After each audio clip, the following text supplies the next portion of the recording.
I like it. Fuck Justin. Fetus. I think my daughter and I are both trying to add. We're hitting the button and removing as we're trying to get in. So how's everybody doing? This Hello. is our Good. Good. very first podcast with us.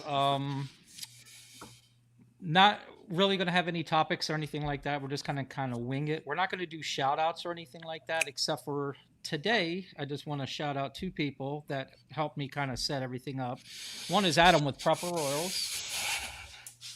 If it wasn't for him, he helped me out with some bugs and stuff like that on, trying to figure out this StreamYard thing. And the other one would be Mike with Herp Collectors. And that's it. So anybody has any topics or anything in the chats if they have any questions or anything, let me see how I can pull this. Before we do begin, I will say I have comments up on the side, so I'll kind of keep an eye in the chat. If anybody who happens to join or anything like that wants us to talk about something, I think for all of us, this is kind of off the cuff kind of thing. So we'll be engaged with the chat, and then as we kind of organically talk, I think the conversation will drive itself. Yeah, and this is new to everybody, or new for me at least. Anyways, doing this live thing, so there's going to be a couple little glitches here and there. It's not going to be perfect, but as time goes, we'll get better at it. One of the things I didn't even ask you guys if you wanted to do something like this. You tell me what you think. As far as thumbnails go, how about doing a contest? Like maybe some of the people in the chats, if they can create a thumbnail for the next show. And, they submit a couple over, and then the winner will pick that thumbnail, or does that seem kind of stupid to do something like that? No, I mean, we could do that. I think I'm all for engagement from the listeners. Okay. Like I even said, I think I'd be for kind of observing the chat, let people, put in comments to help drive like next show conversations. If people want us to talk about something, we can go by what the chat tells us. Or even Ken's got a question. Yeah, what made us decide? I don't know. All right, so it's kind of like me and Steve, probably I'd say it was kind of like our ideas, because when I'm driving home from work, I said it before, it's usually an hour drive, on my way home from work. And I'm always calling somebody up, and we're always talking snakes and stuff like that. It's usually me.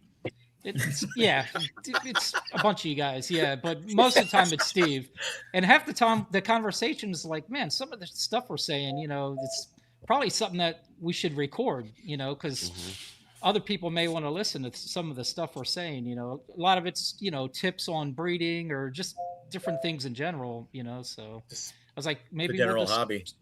Yeah, pretty much. So Dale, what made you agree to this?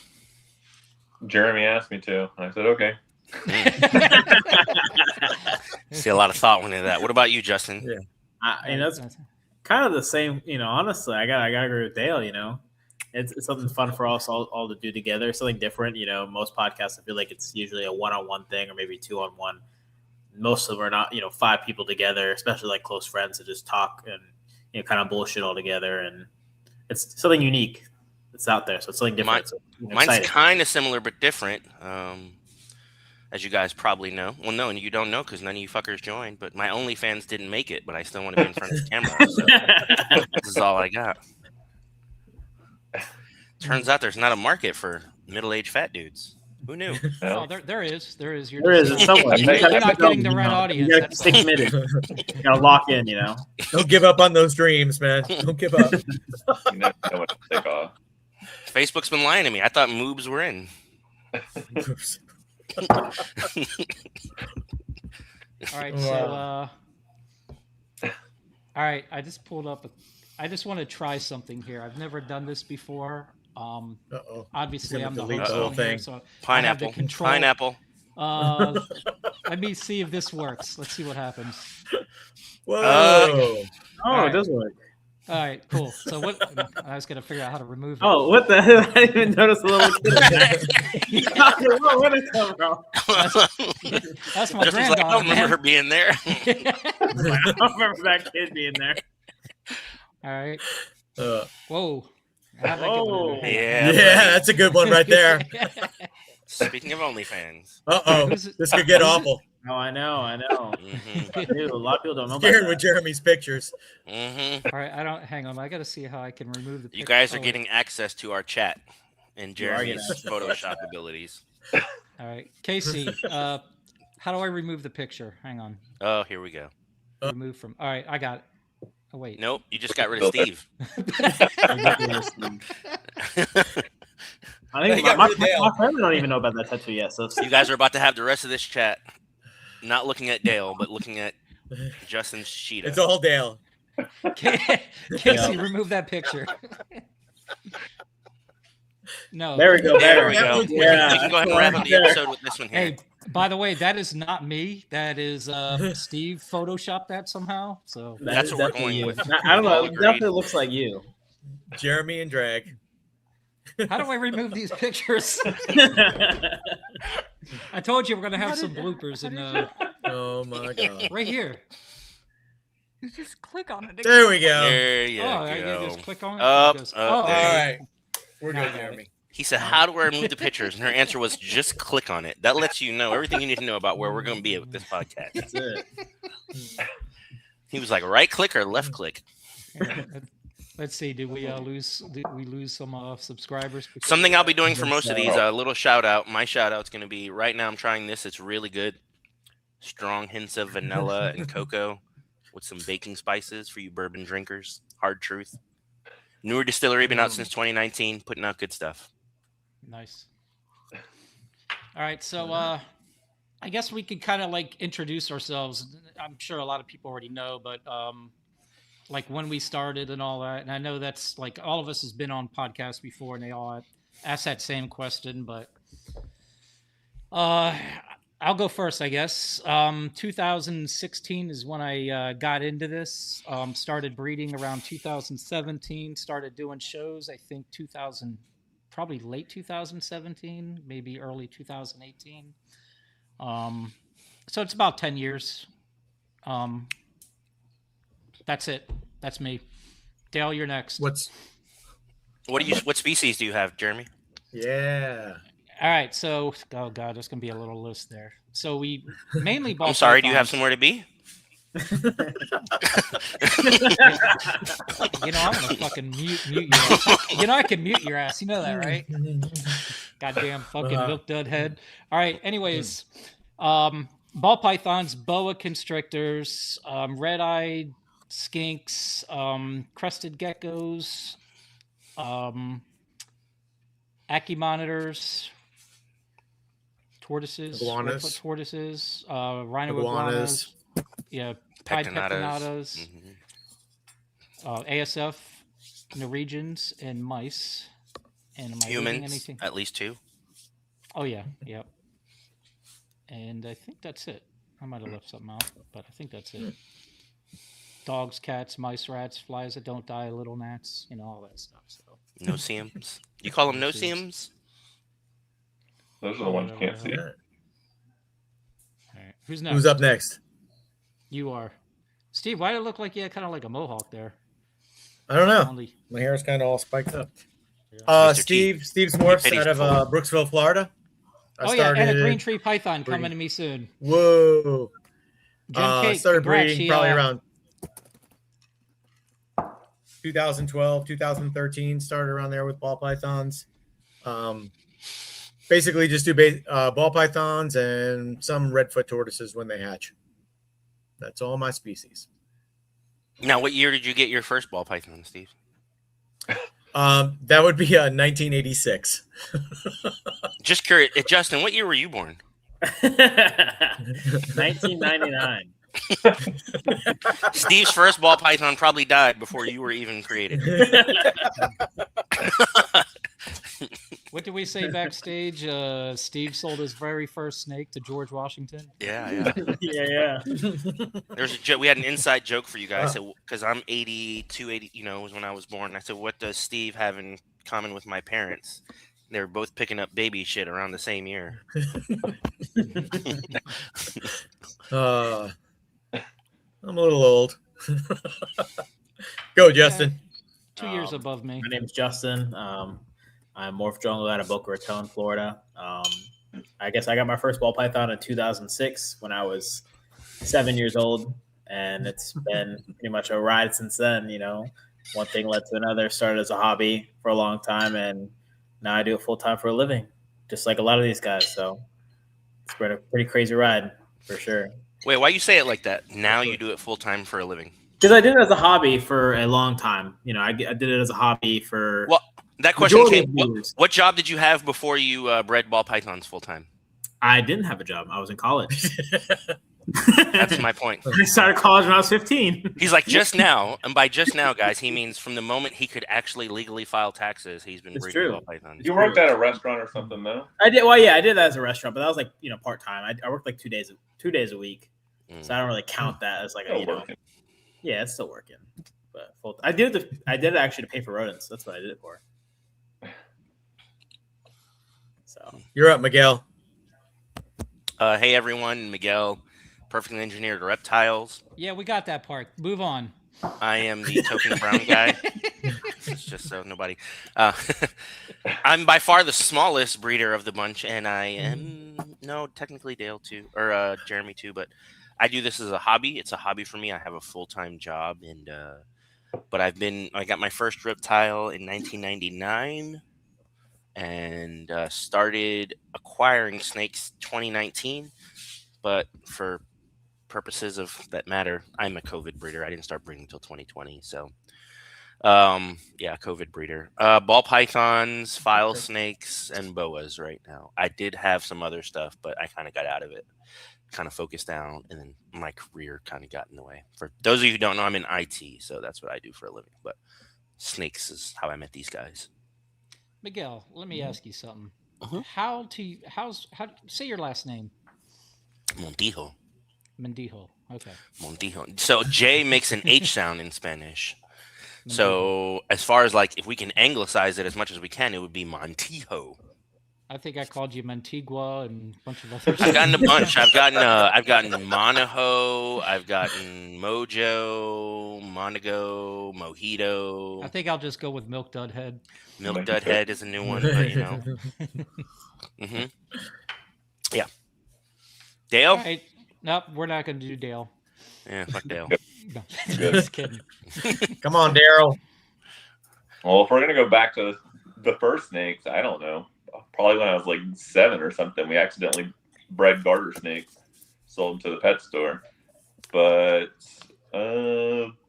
got some corn snakes. I think it was like 2005 or 6 probably, and that's kind of where started deep diving down the shows and stuff, and then started going to shows, Daytona mostly, and then ball pythons probably started picking them up. I think it was probably 2010 or 11. I can't remember. Did it very slowly and a little bit at a time, and then grew from there. So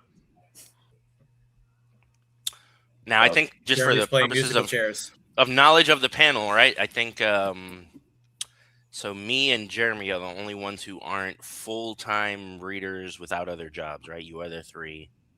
Oh, no. You got that wrong, Miguel. I am a full-time breeder. I just have without other jobs. I caveat it without other jobs. I have 2 full-time jobs. Yeah, I meant this is the only, for them, these guys are invested, indulged in the industry. For me, it's a hobby, and then you're in the middle. You're in the transition. Yeah. Not when you're selling tornadoes. Yeah. No, it's not about. It's about if he still has another job.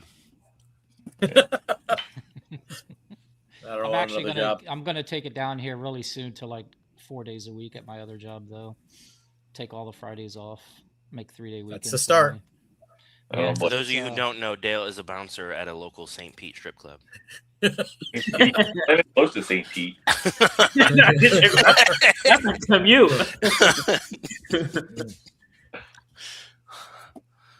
If you guys want to go check him out and see him, he's there Thursday through Sunday. It's called Titties and Tater Tots. And maybe in Titties and tater tots. They have lunch specials if you're interested. No extra charge for the pubes. All Well, just wait. He just now cracked that bottle open. Give him another half Yeah. hour. You know, right? We're on a different bottle. We're on the Four Roses small batch. They're Oh, we already OBSF finished the blend. first one. Okay, got it. Pretty soon yeah. he'll be stacking up toothpicks just to hold his Man. eyes open. But Dale, on the other hand, that fucker, man, I swear to God, he can drink 3 kegs of beer and walk a straight line without any issues. Not 3 kegs. I don't know. I think Miguel can outdrink me. He drinks liquor. So. It's hard. Yeah. But Dale, I'm actually curious. Since you cut your hair, can you still turn water into IPA? Not so much. I feel like I'm old now. To grow it back for my superpowers.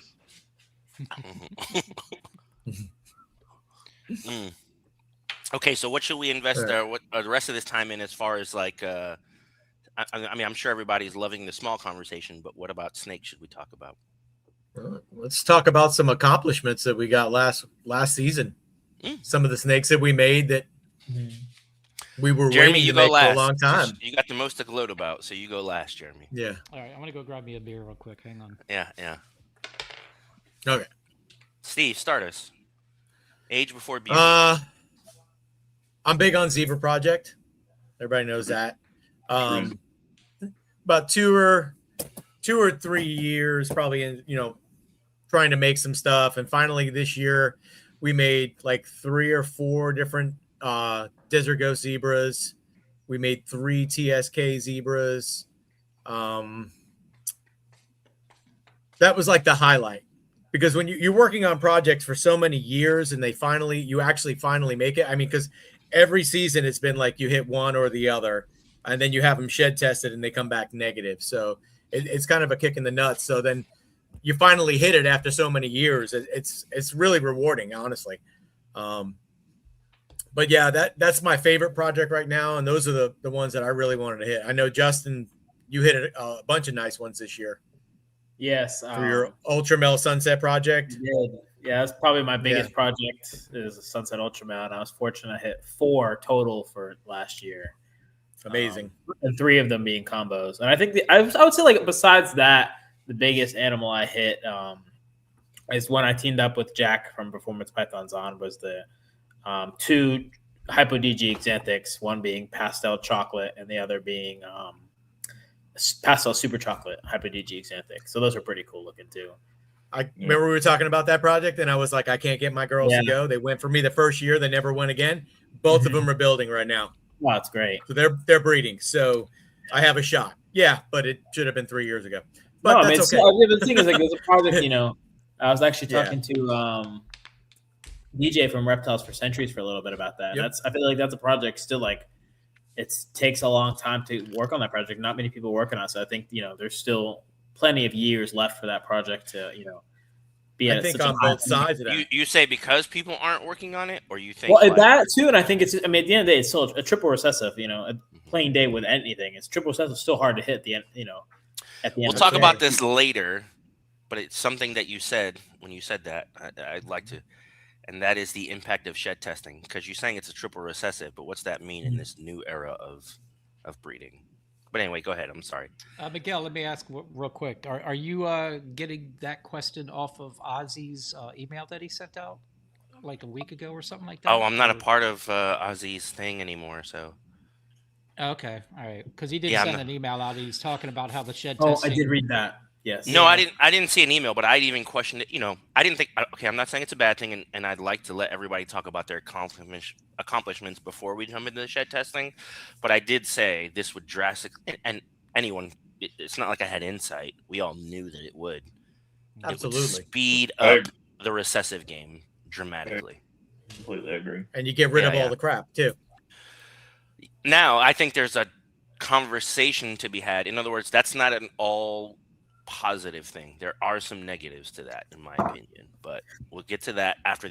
Let's let everybody talk about their accomplishments this year, because outside of all of us, Jeremy has some big stuff that he probably wants to talk about. But if you're done, Justin, we'll let Dale go. I'm done. It's your turn next. Oh, I'm gonna keep it short and sweet. So I had a shit year. My accomplishments are that these guys are still alive. I had some stuff. A lot of my rat colonies die, and that caused me to have to spend a lot of money. Luckily, I know a guy in Brooksville who happens to have Yeah. excess rodents. If you guys have any questions or you need anything and you're in that area, you can just DM me and I'll give you the promo Yeah. code that I use. Yeah. Message Um, Ashley. Yeah. But I went into maintenance mode, and so it was just straight focus on things I wanted. I kind of gave up on the show scene and went straight. And my big projects, so that you guys are aware, are VPI Xanthic Desert Ghost Clowns. I have just in the Axanthic Desert Ghost, I have 8 double hets that possibly could have been ready to go this year, but due to the issues I had, they're going to be next year girls. So for me, it ended up being amazing. I think no, I don't think, but I know I had 7 clutches the whole year this year, and to give you an idea of how rough that year was, I had 88 adult females, and I had 7 clutches. I paired 41, but I didn't pair all 88. But so You think it that was a was rough probably year for because me. a lack of food, maybe? Like you said, your It rodent was supply was. food. It was life. For those of you, like I said, I have another job, and I had some career growth, but it caused me to work 55, 60 hours a week, and I was struggling to kind of, like, I'll be honest, the hardest part for me isn't even actually the animals; it's the social media and like all the non-animal related parts that go into building this brand and business. So for me, it ended up being more of a maintenance year, and I progressed a couple of projects. I had some hard deaths for those of you who maybe followed me, and I posted. I know Justin got to hear me complain about it a bunch, but had a beautiful male, spot nose visual desert ghost axanthic that just died. Just for no, I couldn't tell why, but he just Yeah, but died. that Yeah, wasn't a that good hurt. eater from the start, though. He was struggling. Yeah. Mm. You can Uh, always tell when a male is going to go downhill because they stop he eating struggled to for. eat, and I was trying to, I was, yeah. And then I just came in one day, and he kicked the bucket. So that was probably the Black toughest loss I've belly. ever taken. Now it's still nothing. We don't have to talk about it, and you don't have to relive anything. But my worst loss is still nothing compared to Steve's. But, um, Hmm. but well, your Oh, you talking about incubator. his incubator Oh, my failure? incubator. Yeah, that Yeah. was. Yeah, I think I would have That cried. was a But pretty bad one. yeah, Yeah, I lost but like but this 27 year was a year clutches. of perseverance for me. It wasn't a year of expansion or growth. It was more like maintenance and just keep grinding and don't lose focus. Hmm. Yep. Who's next? Who's next? No. I can go next. Or Germany, yeah. Honestly, I really don't have certain projects. So I hit the tornado. That's no secret, and that was just pure luck. It's just me line breeding, and I didn't really have a focus on like specific projects. Like Steve, I think I missed it. I was getting a beer, but you probably said yours was what, the zebra. Yeah, that's my main. Okay, and then Justin had the ultramel or the Yeah, Ultramel Sunsets. yeah. So I really That's didn't not have general, like yeah. a specific focus, man. I was like trying to make DG clowns, DG pieds, and just different things like that. But it's a bunch of like small projects. But because I ended up hitting this tornado, what was it, 2 years ago? I think when I hatched the first one, it kind of gives me a focus now. So that's what I'm leaning towards, to kind of really work on that. But So, interesting story. When you hit it 2 years ago, you didn't know it was a tornado, right? no, well, the first one I hit was actually a pastel. That's the one tornado. you sent in the group text, and we're all like, Mm. I don't know. Yeah, and Granted, it was actually, and I said it in other podcasts. I was wrong. Who actually mentioned the tornado first? I was saying it was God, You said it was Blake. Yeah, but it actually was Jared Johnson with Jem. He's the one that actually pointed it out. I thought about it, and he messaged me and reminded me. And it's like I had so much going on, I couldn't remember who was what at the time, Mm-hmm. But so yeah, he pointed out saying that he thinks that that's tornado, and it kind of opened my eyes to it. And then that female that laid that where that first tornado came from, her sister had another clutch a month later, and that's when I ended up with the regular tornado without the pastel, and that just looked exactly like any other tornadoes that you've seen over in the UK and stuff, and that kind of put the nail in the or let me know for sure that that's what it was. And then I hit a third one, which that's the one that I sold at Daytona that everybody that's still talking about. The $35,000 snakes. Now, are you all in on that project now? Is your goal to build that out? It's Is going to that the take a while to cornerstone? build it, yes. But that's what I want to focus on. It's still going to be working other things, but that's at least it gives me a drive and something to really focus on. Like I really didn't have a specific thing that I was working on. I had like a bunch of different things, which is not bad when you're doing shows, but it gets you excited though. It kind of rekindles something in you, like something to shoot for now. Yeah, like it's like that wasn't there before. Exactly. Yeah, it's like the candle's been lit again, and just brings more excitement and everything. And it's something that's so new that nobody's ever seen like any other codoms or anything in it besides pastel that I'm aware of. I mean, I know there's been a hypo tornado, and Justin with Canova, he's working it. He's put a bunch of who? That one guy. Never heard of him. Who is he? Yeah, nobody really knows him that much. Oh, anyway. yeah. Oh. But he's working. He's gonna. You're gonna see some really cool stuff from him this season, I think, coming. But you can work everything you've got going already into that project now, though. Yeah. Oh yeah, he's got a pretty decent army. But, I mean, everything you've got now, you can combine it with that. Yeah, yeah. Oh yeah, for sure. Yeah, and the thing is nobody's ever seen other codoms with it, so it's going to be something cool to actually hatch stuff out that's never even been done before. Yeah, I think that's the most exciting part for you is that you're going to have tons of worlds first just because you're in that initial push. Exactly. You'll probably see more double recessives and triple recessives than combos in the beginning. In the beginning, everybody's shooting for already doubles, triples, all the way down the line. That segue is great. It's like yeah. That segue is great into Dale. Slow down. Weren't you? I mean, you got hundreds of snakes, but you were ground level into the Kiki project, right? Knock it off. What was that? I'm sorry, I couldn't hear you. What'd you say? He said G-stripe clown. What? What? Wow. Anyways, yeah. I mean, as far as I did a smaller year this year just because of we've been moving and building a new building and it's still not done, and I feel like I heard that 5 years ago. Yeah, well, we're in the house now, so the building's still not done. Baby steps. Yeah, the snakes are at one place, the rodents are at another place. We're at the house, so once it's done this year, we should start moving the rodents hopefully next month. But anyways, as far as projects go, I missed quite a few of the things I went for this year, but puzzle was probably the heavier one, hypo puzzle anyways. The OD black pastel hypo puzzle came out pretty nice. Hidden Exanthic puzzle that I still need to test. That's past that hypo. What line? VPI, of course. He says, of course, Steve. He says, of course, Steve. I have both lines. He's got both. I have both. You have both? You have Joliffe and MJ? No. No. I don't think that line still exists. But, I've never seen a single Joliffe Exanthic ever. I've never Got a seen show ever. No. You did? I Did think you it see started in Georgia. It was kind of like that. It was the same one. Yeah, dirty.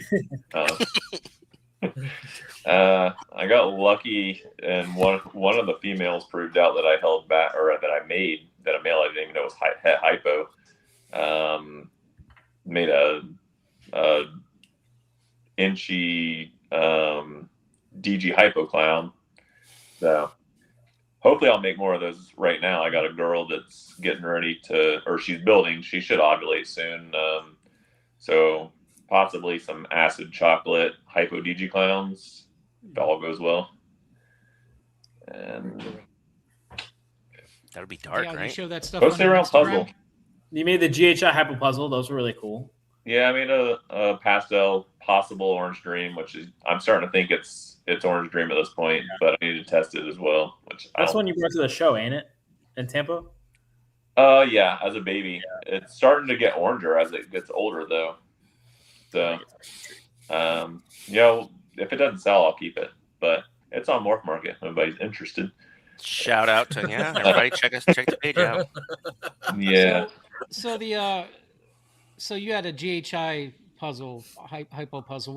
What's all in the Kraken? That's GHI, and what else is in there? Wookie. And that's GHI Wookie Yellow Belly. In there. I don't remember. Have you thought about doing like adding those in with the GHI puzzle too, as well, or? I mean, I don't have a lot of that stuff in there right now, but the Kraken's clown, right? No. It's It is. He's talking Yeah, about, like, but the I'm just saying the puzzle version codoms that are that. Oh, that- the codom. that- I plan on putting everything in the puzzle eventually. I'm working on it. Oh, Now, are you we're gonna see Are are we you gonna see gonna a move? tornado puzzle? Are you gonna Yeah, move but the in puzzle tornado into your version, into your Kiki project? I don't have a Kiki project. I have a genetic tribe clown project. Oh man. Dale's only pet What peeve. did you question? Could you repeat the question? Oh. Anyways, yeah. As far as the genetic tribe clown stuff, I should have some clutches from that coming. Some girls are starting to build, but I mean, you're not gonna Or put puzzle so, into like, it though, right? hypo. Because the puzzle clown just kind of didn't. oh, really... not That puzzle- fizzled out. Puzzle's Yeah, not you going gotta into- keep them separate, right? That would be one that we wouldn't. Puzzle's not going into genetic stripe or clown for me. Oh, okay. So, hypo, all my puzzle stuff's already hypo. So, and then Desert Ghost may or may not. I still got to test them. I've hit the triples. I'm not sure. Hey Jared, I think that's pretty much what we're talking about now. Yeah, if you want specific animals, I can give you mine, and then maybe we'll round robin about the one snake that was the top of our. Yeah, I like that. One animal. Go ahead, Justin. Start us off. What is the No. one animal that I topped would your? say the first Sunset Ultramel, because I was like probably the. Is your first? That was the most excited. Yeah, because I was. I think definitely one of the first in the U.S. to make one, if not the second. There's person. one in Europe before you, right? Yeah, I'm saying in the U.S. for sure. Okay. Yeah, the guy in Europe was the first person to make one, so that was pretty exciting. And I think, as far as I knew, Now, like, did at you that beat time- Leviathan? I did by a couple months. Okay. So you were the second or the first in the United States then? I think technically I was the second, because there's a guy in California, the one that has that mail up for a lot of money. Yeah, like 60 grand or something like that. Yeah, he beat me by like I think a month. I it's all still think that strategy plays out, right? Like every snake is for sale, but some of them are more important as breeders. So Sure. for you to buy it from me, you really got to wine and dine me. My only complaint though with him is like he posts the grammage, the weight, but he won't update the picture. Like mine's over 800 grams now, my female, and she looks fucking great. I mean, if I was him, I would update the picture because We're proud of you, they Justin. age great. It's good Well, for you there for not goes body our- shaming. There goes our chance of being Thicker than a monetized. Snickers, You said it's the F sexy. word. Oh, there it is. It's already happened a couple times. I think it's happened a couple times before me. Mhm. Yeah, I'm not even a Sunset fan, and I thought that's nice. it did look good. Yeah, hey, That's- shout out that's to a good Gem looking Exotics. I want to compliment his message. If we can throw that on there, you guys hit the likes. If you want us to keep doing this, we need to see engagement. Steve, what was your most exciting one snake? One snake. It's probably not that it's the most exciting snake that I made, but it's one that I've been trying to make for a long time. DG Exantix. I've been trying for years on years, and I miss every year. And this year, I think it was a real accomplishment to actually make one. And then I made five. Your DGA Xanthics are TSK. The first one I made was VPI. The first one was VPI. Okay. A real one. I got my mail from Yeah. I'm with this. But you're in both, right? You're in both. I am. VPI. Yes, I am in TSK and I am in VPI. I've got a lot of like triple projects and stuff with VPI. TSK kind of started a little bit later. I do like the way the TSKs age They seem to age a little bit better. Jeremy, Like, can you even go on the ahead and single mute Steve? genes. He's talking lies. Shut up. But no, some of mine are still black and white, and then I had some VPIs that were just brown as adults, and I couldn't even tell that they were Xanthics. Actually, Jeremy borrowed one, and we did that breeding thing. I gave you a normal back, and you still thought it was the Yes. same snake. Yeah, it very well could have been.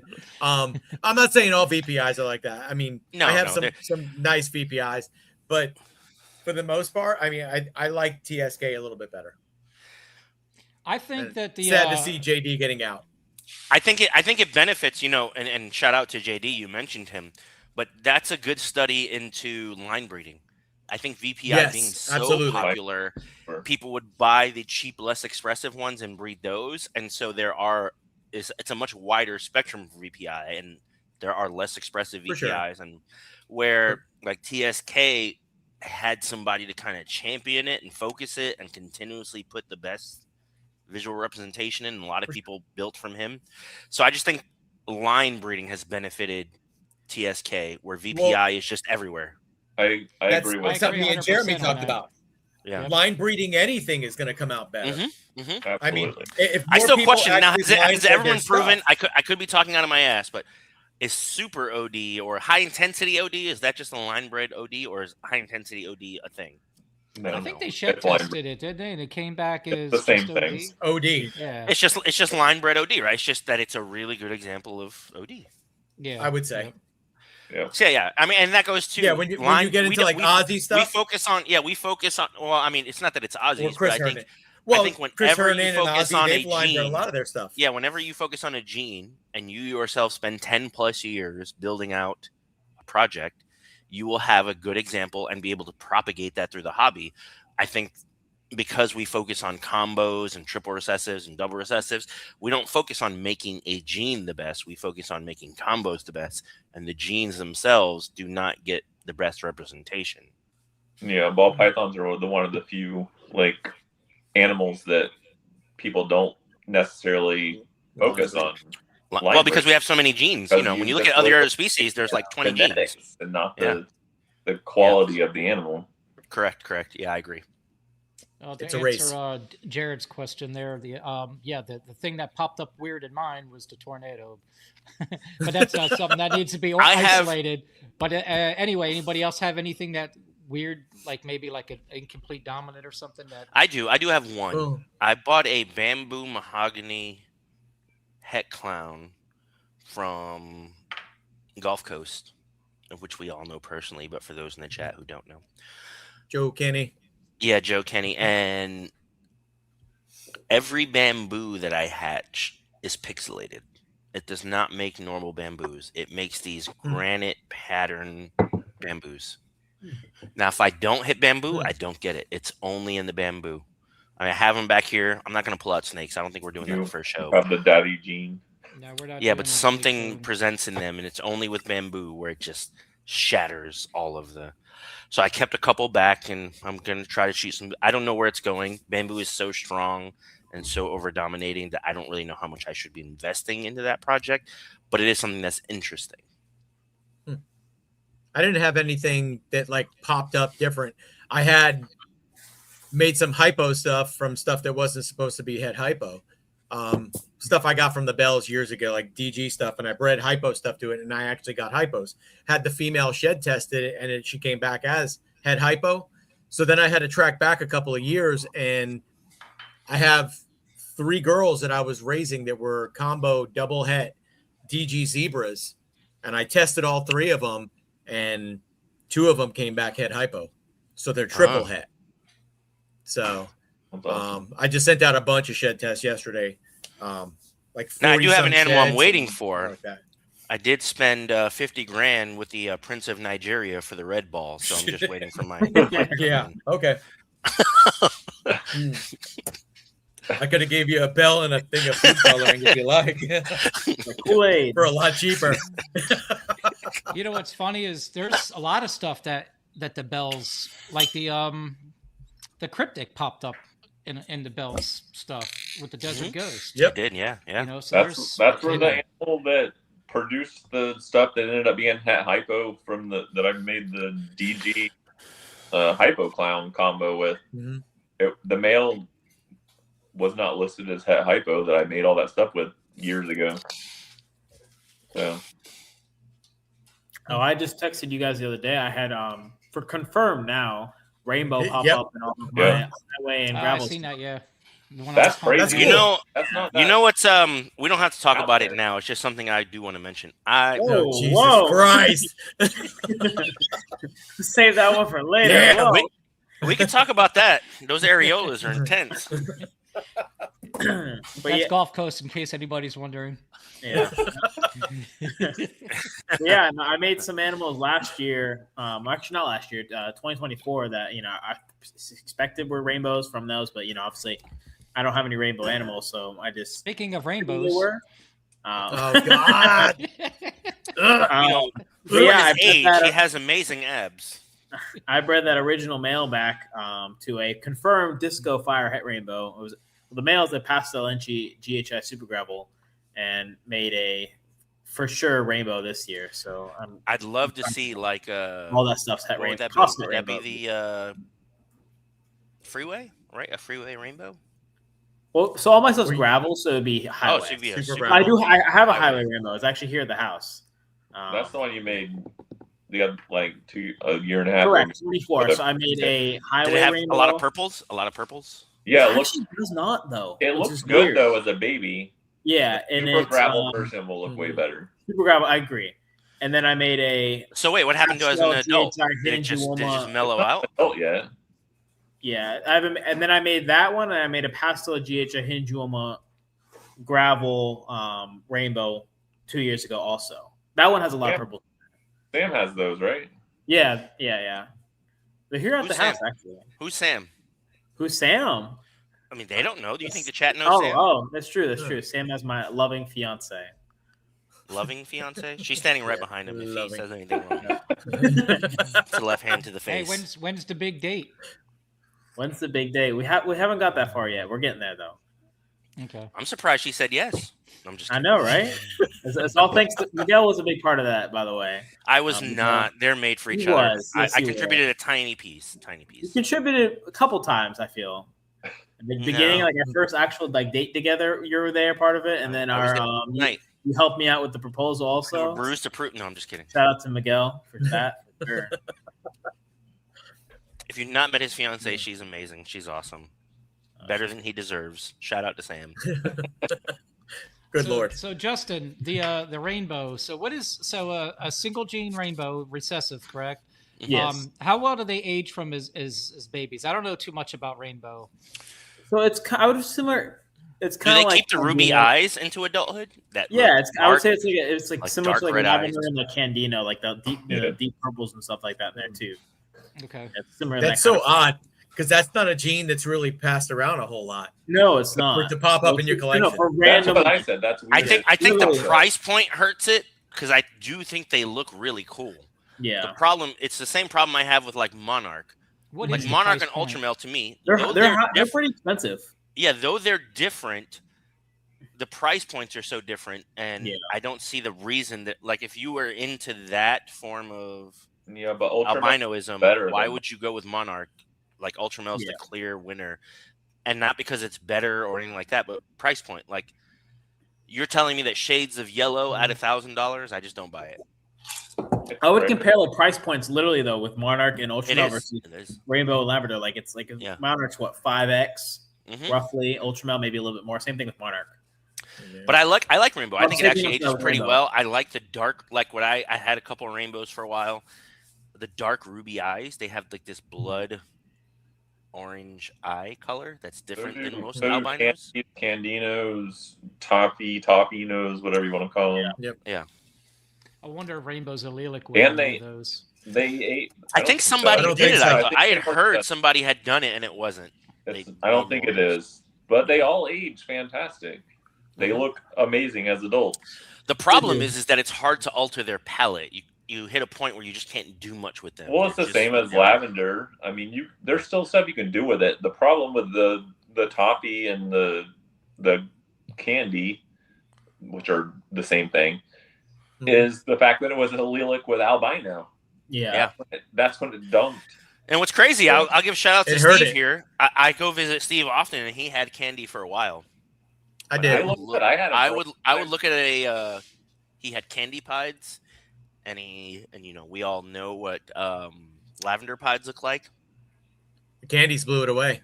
I'm gonna tell you right now, yeah. If you went up to the layman, I would agree. not to a breeder, and where finances aren't involved and money's not involved, and you went to the average person, maybe even a person who didn't know snakes, and you asked them which one looked The better, grandma test, Miguel. I would bet a paycheck that For sure. candy pies are winning. Well, But in the hobby, they didn't. you could have a $5,000 triple head on the table that's a brown, normal-looking snake, and have a banana, whatever. No, but I mean, even It a looks candy way pie better. to That's candy gonna pie to sell a before lavender that pie. one. I think you had adults actually when we went to the visit. I did. And you had a candy just pie and the straight lavender pie, pies. and it was the candy pie was Yeah. tremendously like, to me, it wasn't even close. It still had the purple to it. The lavender, just straight lavender pies, actually seem to yellow out. They don't seem to hold a lot of lavender to them. I do have one that has, and it's got a really crazy pattern, but it's got a lot of pattern, and that's probably the only reason why it did.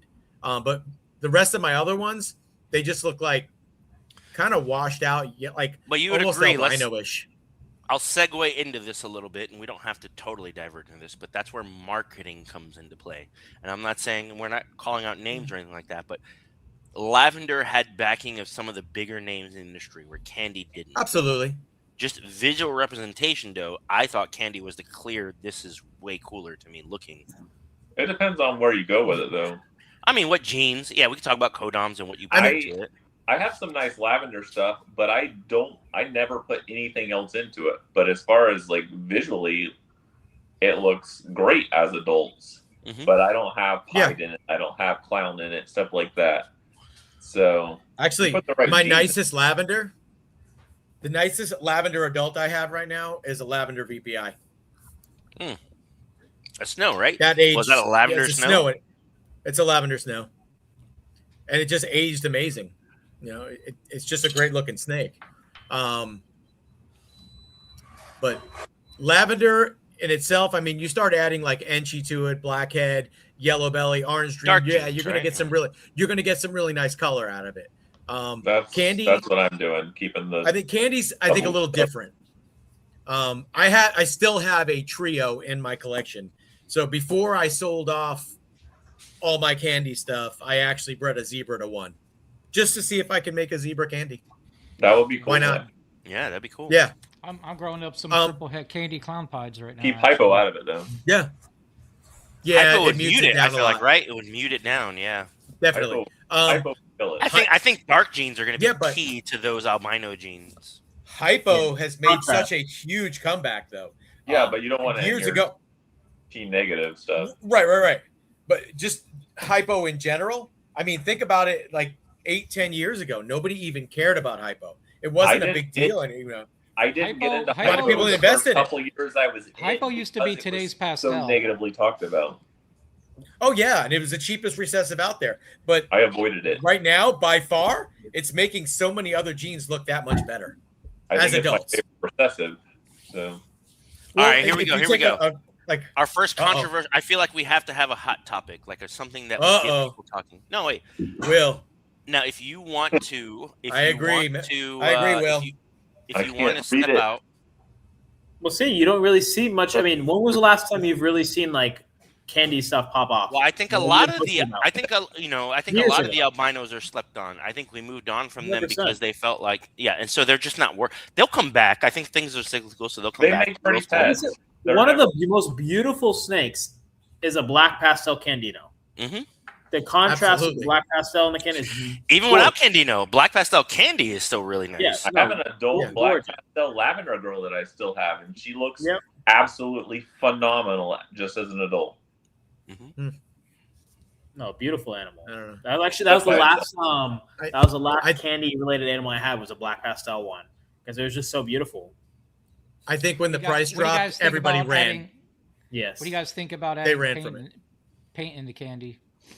I don't have I'm not anything. sure how Really good. paint was going to react. So to just in, like, change the scenes like that. pattern, and my question, my fear for that, Jeremy, is if you don't add a dark gene, the pixelation will get washed out as it ages. I agree. I think it'll. You'll just see tones of yellow, and it'll just look like a dirty yellow snake. Yeah, you need black pastel, blackhead, mahogany. You need something that helps keep contrast. Yeah, Like how to me, about- those genes, the dark genes are important. I don't know, because I feel like paint on its own is relatively a darker animal. Like compared to a normal snake, paint has a. I don't think it's dark enough for the albinos. It's though. a more chaotic pattern. See the contrast difference between the two. Yeah. I think as it ages, though, you'll just end up with mashed yellow. Yeah. Well, either way, Well, I'm doing a pairing to make double I hits. think you need. No, no. I think you need more defined lines. think- Yeah, you need stuff that brings think in the you gotta contrast try to it. the albino genes. Like what he said, yeah, like that kind of stuff. You'll be able to like, all right, cool.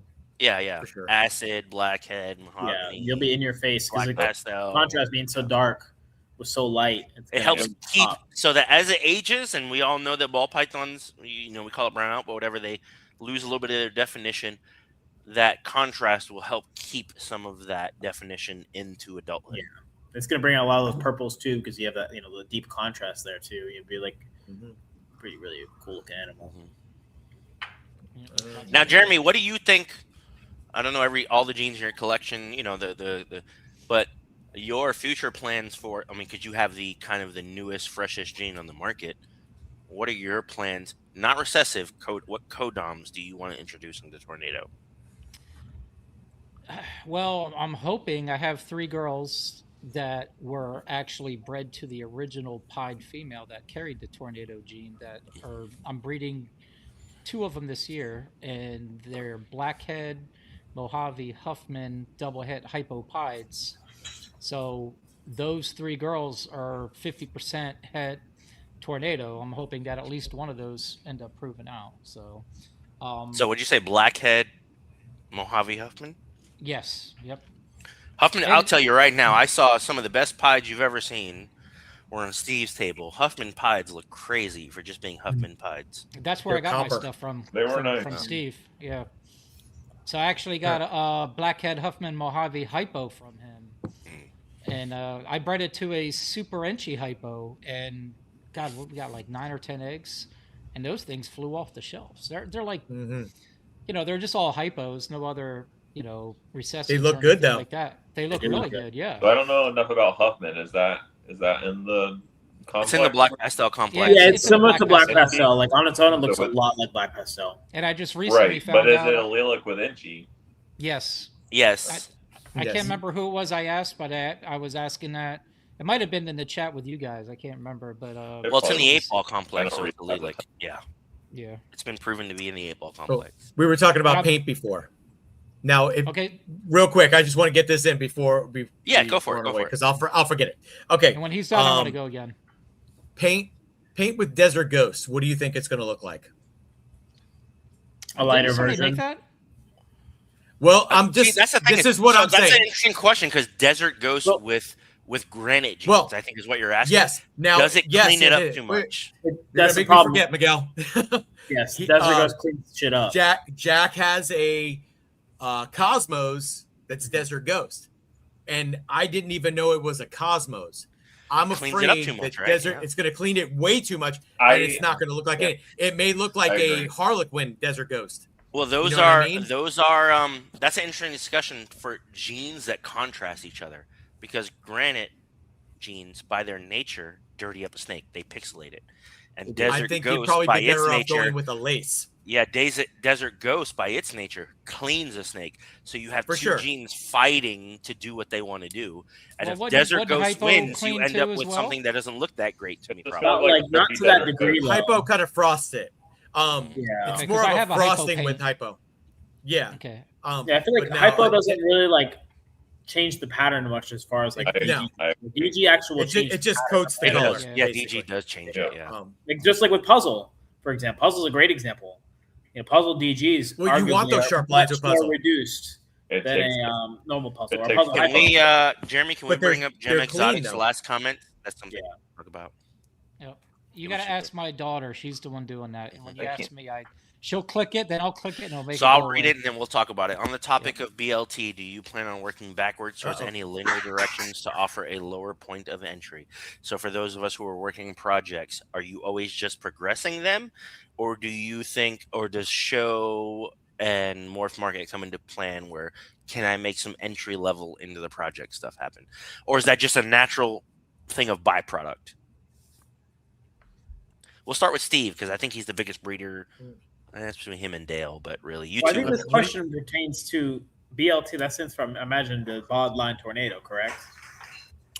But the question is really asking, are you Yeah. planning on working backwards towards any linear direction to a lower point of entry? So in other words, do you always just move a project forward and then just sell the byproduct? Or do you ever breed with the idea that the newcomer or a newer breeder can come into the project and you would be that seller?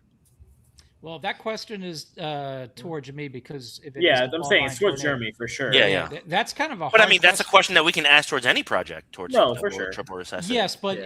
as far as the tornado project that he's talking about, that's a really hard question to answer because what would be the beginning or the cheaper route for somebody to get in would be pos hets. You know I think if we're being honest, most 'Cause hets breeders, are still up there in including everyone price. on this panel, if okay, I'll say this: if financials matter at all, which we know they do, so that's kind of a moot point. But Jeremy would be moving towards building the best, most expensive tornadoes he can to benefit off of a project that eventually people will catch up on. So the fact that he's early in, it's advantageous to him to push forward with the best tornadoes that he can produce. Hey, And then his byproduct would be what you would buy. But I don't think he strategizes with like, I'd like to make some low entry point stuff for new breeders. I don't think that's something that he would factor in.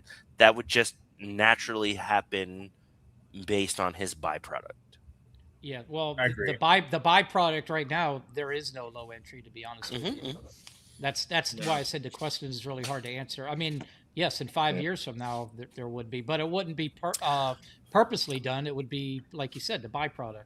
Yeah, I would actually, and that's why I said it's a question because you think of we're using tornado because it's new, but you can do the same thing for triple recessives, whatever. And I would say it would not be beneficial for any breeder to focus on building entry level snakes. Yeah, They should I agree. always be pushing their project to the maximum advancement and selling the breeder- byproduct because they risk falling behind. They risk being where they shouldn't be. Yeah, I mean, I What agree. do you do when the you get shitty byproduct odds? is the entry. So Now, if you get shitty odds, that's one thing. Sure. But I think the Yes. question was more geared to purposefully breeding to make entry level into a project. Where like I said, you use tornado, but say we use double or triple recessives, DG, Azanda clowns, whatever. You would not intentionally be like, you know what, I'll make triple hets because people can shed test and I want to give them that chance to get into it cheap. You I wouldn't would do say- that. You I would would say breed that to make the depends on triples. what you have in your collection. So if you have a visual triple male and you got a bunch of girls that you can't do much with, but you could make clown double heads or something like that, then a lot of people probably would take that route. Yeah, they would do that, but I'm saying you would So it not. depends Dale, on would where you come would you into breed a that. triple het male, and then if you had, let's I just say wouldn't the breed a let's triple just say het the male male, to let's say the anything male but can only the go to 2 females. head. Let's just say you knew he was a slow feeder. Let's just say circumstances dictated that he couldn't go to a lot of females. Would you ever see yourself intentionally choosing to not breed him to the best females because you had the thought process of, well, I'll make some stuff I can bring at shows and people can get into entry level? Yeah. With his project, it doesn't have to go to all the best females.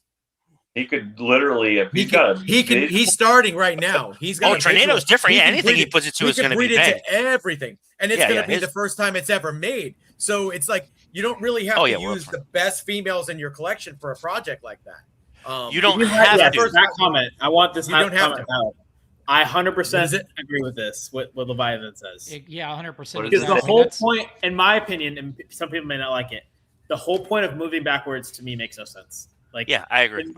At this stage of this industry, you should always be moving forwards. Moving backwards is just, to me, makes absolutely no sense. To Leviathan's point with Jeremy, he should even be picky who he sells to. Exactly. To maintain your longevity in a project, to maintain the value, and to maintain it just being popular, you should never move backwards. All right. Oh, absolutely. I agree 100% with what you just said. And as far as what Miguel just said about being picky who I sell to, I am, yes, strategically, when I do have stuff available, Yes. making sure it falls into the right hands. And I'm not going to overproduce because at the end of the day, I got this gene for free. You know what I mean? It just popped Well, Yeah. up, not but free, there's but cheap. no, I didn't pay for it. It just showed up. It was Yeah, years but of work to do it. You know you what I did Well, the mean? the work. females, right? You did the work, and Uh, you got yeah, it. I did and it was a You're bunch of you're line breeding. devaluing your time if you say that. You didn't get it for free. I didn't. Well, whatever. Either way, yeah, I didn't put hundreds of thousands of dollars like But you did other. not invest into the gene. I agree Right, with and you and there. there's others that have, and Hmm. I want to protect their Their investment as point, yeah. well. Agree, You know what I agree. mean? So Yeah. that's But I why think I'm people, keeping. I think enough people don't ask, like, if when you're selling, it's like, hey, what's your plan with this? That should be a question. If you're in a new project, a new gene you discovered, or you're part of this, we're using Jeremy as the example because of tornado, but it shouldn't matter who you're selling it to, especially at this stage in I a wouldn't say project. that. It should. You shouldn't be selling it to everyone. I don't think. I think No, it no, I should thought you were matter. saying. I think it should definitely matter who you sell it to. Yeah, yeah, yeah. Because If if I you don't sell know. to somebody's someone who's known gonna Now, make for, what's weird is we can discuss what that means. Like if to say that is an open statement, but to say it shouldn't matter, the natural question that the chat would have is, why should it matter? And that's where we have to define why it matters and what's the questions that, like Jeremy might be asking when someone reaches out and goes, "Hey, I want to get in tornado. What do I need? How much you want?" And it's what are the criteria that you use for a ground level project as to how you distribute it. Now, I have no experience with that. I can give you theories, but it would be you full time guys who would better answer that. I think you have just as good of an idea, but go for it, Jeremy. No, I was just reading. I want to Casey. I'm going to pull this up. Oh, she already did it. Um, the good thing about the tornado is there is no shed testing, and there probably won't be for a long time. Now you say Um, that. Hold on, I'm gonna hold you to it. Why is that a good thing? it's a good thing Why? because people are not going to be getting pos hets and getting them shed tested and just destroying the project by But getting in super cheap or something like that. You know what I but mean? that or goes getting to a the het whole and breeding that that. goes to the whole thing about shed testing in general. Exactly. It is, but There I'm are some negatives to shed testing that we don't talk about enough. here's the thing, and I There is, believe but there's too much good coming out of it. I would say that it's beneficial, but it's not 100% positive. If That's you my let me point. ask you this, and I believe Will said this too. I could be wrong, Will Morose, but shed testing is here. You got to use it. But if you were able to sure. snap He your did say fingers that, and and make I it, feel the exact same way. yeah, if you're able to snap your fingers and make it totally disappear and wiped out, would you guys do that? Me, yes, I would. I would disappear in a heartbeat. Okay. I So like this the comment. shed testing. You know what my problem with shed testing is? Can I be honest with you guys? No, you haven't been honest yet. So. Yeah, I'm a liar. I think it's a good thing from the aspect of expediting results. But what you get from shed testing is the efficiency, and this is going to be controversial. The efficiency will bring in people who are money driven and don't love the animals. The guesswork of pos hets and all this and breeding and long term and the project takes 10 years, you have to love. It's a labor of love that you have to invest in. There's takes people out some of coming. the There's excitement. people coming in doing that before the shed testing does. Before shed testing. Absolutely. But what I'm saying is shed testing grants people who see the ability to maximize profit to invest. Where before, when it was guesswork, they're like, I'm not willing to take that risk. They're not saying this, but I don't love the animals enough. This isn't a hobby for me that I enjoy. This is a way to me to turn over a profit. I'm not saying that that's going to happen, but I'm saying that it opens the possibility that investors join, not snake lovers. Well, that was COVID, but Well, I think I don't- Passion COVID before showed. profit. I think COVID's inflated prices showed people that they could be the next Steve or the next Dale. but without realizing that Fair. you guys had been in it for 10 plus years and had grinded. Justin's been People, longer than I Well, have. but COVID gave I'm people just a 12 years sense of old. That's all. Some people don't know, sense you of know? work. COVID thought there were people, having been, I'll call myself a COVID breeder, even though I got a little bit before COVID. But there were people that I would talk to that would be like, I'm buying ball python, and in 5 years I'm going to retire. And I'd look at them like, what the fuck are you? Are you serious? You That's- really think that's going to happen? And they were investing that way. Now a lot of those people are gone. But I'm just saying, a shed lot of testing. people made a lot of money too. Real quick, real quick. I agree. But the For sure. longevity, or the people who are still in it, and we don't have to indulge. I'm not calling people out, but you can look on Instagram and Facebook, and you can see all the people getting out.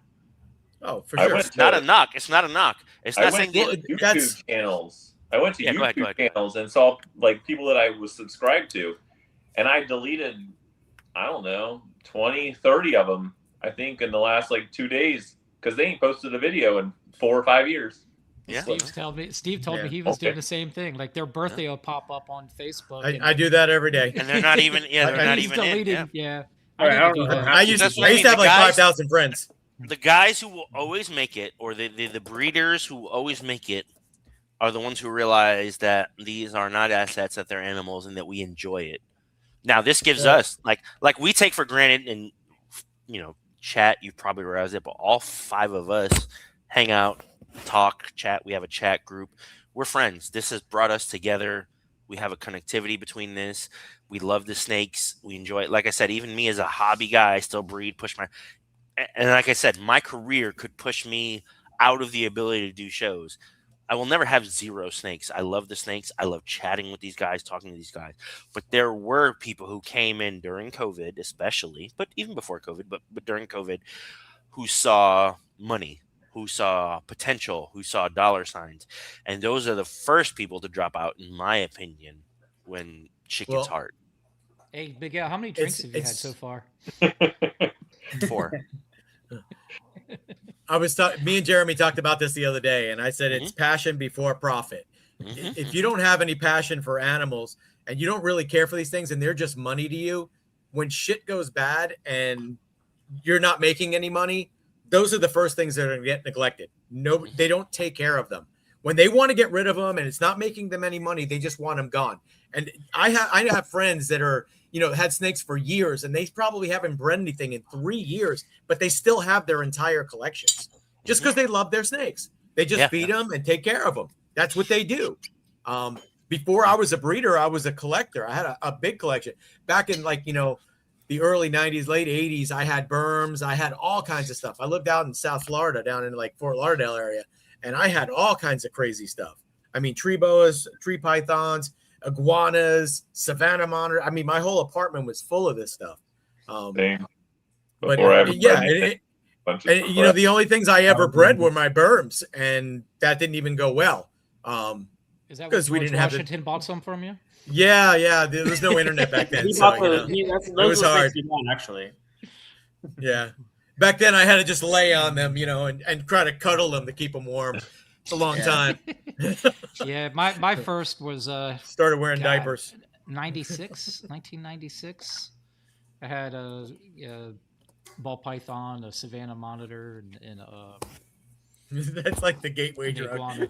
Yeah, Everybody had a ball python, a Savannah monitor, an iguana. Technically, my first was a boa, and for my dad got it for me for my second birthday. So 2001, you were paying attention. That's how I met you through your dad. Yes, In Bend and Joe's. yes. Yeah, my dad is definitely. Justin used to show up and helping his dad out. I Yeah. think now the look at last him. expedition I had was how a ball old was fight. he when you met him, Steve? Well, my dad did this all for me because I was into reptiles and stuff like that. But obviously, I was 7 years old, so I can't be going nowhere by myself, Yeah. 7 years I old. mean, That's what, 5 years before you were potty trained. I guess you were still in Yeah, high yeah, school when I met you. Yeah. I mean, you were probably 13 when I met you. Mm-hmm. I was starting to do a 'Cause lot. your brother wasn't even born. No, my brother was born when Yeah. I was 15. Yeah. Yeah. I knew you before that. Mm-hmm. Long time. I know. I was one of those kids. I was, that's what people, didn't take me seriously. I was still buying $2,000-$3,000 for snakes sure. when I was like 12 years old, and people would be like, "What?" Yeah. Look at you now. I know, it's crazy. Yeah. You got in. What year would you say you actually got into the industry with actually selling, like doing the shows? Probably like 2010, roughly. 2010. Yeah, Still, 2010, 2009. What was like what was it like in 2010? Because I came in a couple of years later. I remember doing a show back before Repticon was even popular in South Florida. They're run by a lady called Lauren. Yep. No. And I remember, selling single gene like lessers back then and calicos for $1,000 a piece. It's selling out like every single one you brought to the show. You sell every single one at the show. Yep. All right, here's a question here. Python or Pythonic obsessions. What are your answers for that? What's it? Why ball pythons? I have my answer, but if you guys want to go first or whatever. What's the question? It's what about them do you love? How do you answer? Like, what about why ball pythons? What made You never stop creating anything on them. Yeah, I think if we're being honest, they genetically definitely the more genetic. morphs than the rest of the reptile industry combined. To answer your question, it's the potential for new and innovative, or just being able to make things that no one's seen before exist in ball pythons greater than anything else. Yeah, I definitely think there's more I feel like there's more genetics in ball pythons than any other species of snakes, so that where the possibilities are a lot more endless. And so we're speaking color and palette. If it's temperament, or if there's temperament, too, but I feel like a lot of them are similar. Whereas ball pythons, there's a lot more. There's probably more genetics in ball pythons than there is in the rest of the species combined. Yeah, there is. Yeah, that's what I'm saying. It's endless. It's literally endless. Yeah. Like with the amount of single big genes we have, like possibilities there's millions and millions and millions of. I don't know where morph market is, but I think boas are the next closest, and they're in boas the 60s. Are definitely pretty close. Yeah, they're in the 60s. Ball pythons I like are over. Yeah, but ball pythons are over 240. Boa's the next closest, and they have in the 60s. But combinations, ball pythons. That's what I mean. Millions of combinations if you break it down to physical. And it's been pointed out. But you think about it: when you have 240 plus genes, if I produced a world's first every year from now until I die, I would die before I could produce 20% of it. For sure. And that's a good point too. Like I think 20% is high. Mm-hmm. Look at Dale trying to read the comments on his little phone. We've only done about this much. Zooming in, he's like, "What?" You need a magnifying glass. Well, they're manageable size. They're just a good pet animal. Their docile nature. Now I will say, experienced reptile or people who want more out of their things tend to expand out of ball pythons, but from a visual representation, they're king. It's not even close. Yeah, they're the number one reptile. Yeah, they're very hardy too, even from like a pet standpoint. They're very easy to take abuse. They're very hardy. Better or worse, yeah. Let's think about the industry itself. The industry itself probably wouldn't be as popular or where it is right now without ball pythons. No, to be honest. I mean, they're pretty much what's been making the whole market go round for years now. But 100% it is. When you were in it, like when you were selling at like 2010 before, you were saying, and things were selling for $1,000 easily. When I came in, everything was at a bottom low. Yeah. Nothing was really good. Everything was kind of crap. So I never really saw any money being made in this. I always thought it was just something cool I like to do. I never really looked at it as a business thing for many, many years. No, I didn't either. I did it as a hobby forever. But it was such a low, and into it. And people are talking about how it's like a little slower now, and this and that. This is the normal ball python market. Yeah. This is what it's like. I mean, we get inflated at times, and it's a roller coaster. It goes up and down. We're going to see this many more times. We're going to go back up. Will we see COVID? Who knows? Will we see 15 years ago? Probably not. There's too many genes out there now. When it was the first time that they were being seen, they can get whatever they wanted for it because there was no supply for the demand. Oh yeah, that was a different market entirely. Yeah. Oh, absolutely. How many of that gene can you produce? And honestly, it's repeating right now. Look at Jeremy with this tornado. I mean, we keep going back to Tornado, but it's a new gene. It's in demand, but there's no supply for it. There's not 30 people that are producing them that can, slam more smart tomorrow and just put a bunch of them on there. And yeah, I don't know the timeline, but there will be. In other words, this gene, that's why I said Everything Jeremy's will be. advantageous to produce the best things he can, because there will be a point where Tornado isn't the hottest gene and is not demanding such a high price point, and people are All right, easily on that note, Justin, you might know this better than anybody. How long has Sunset been out for? Like, when did it come out?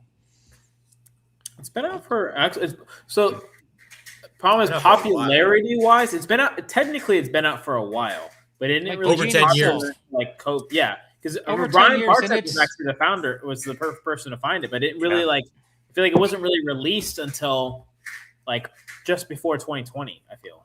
And you were pricing or selling comboed sunsets at what price? Still Well, base suns.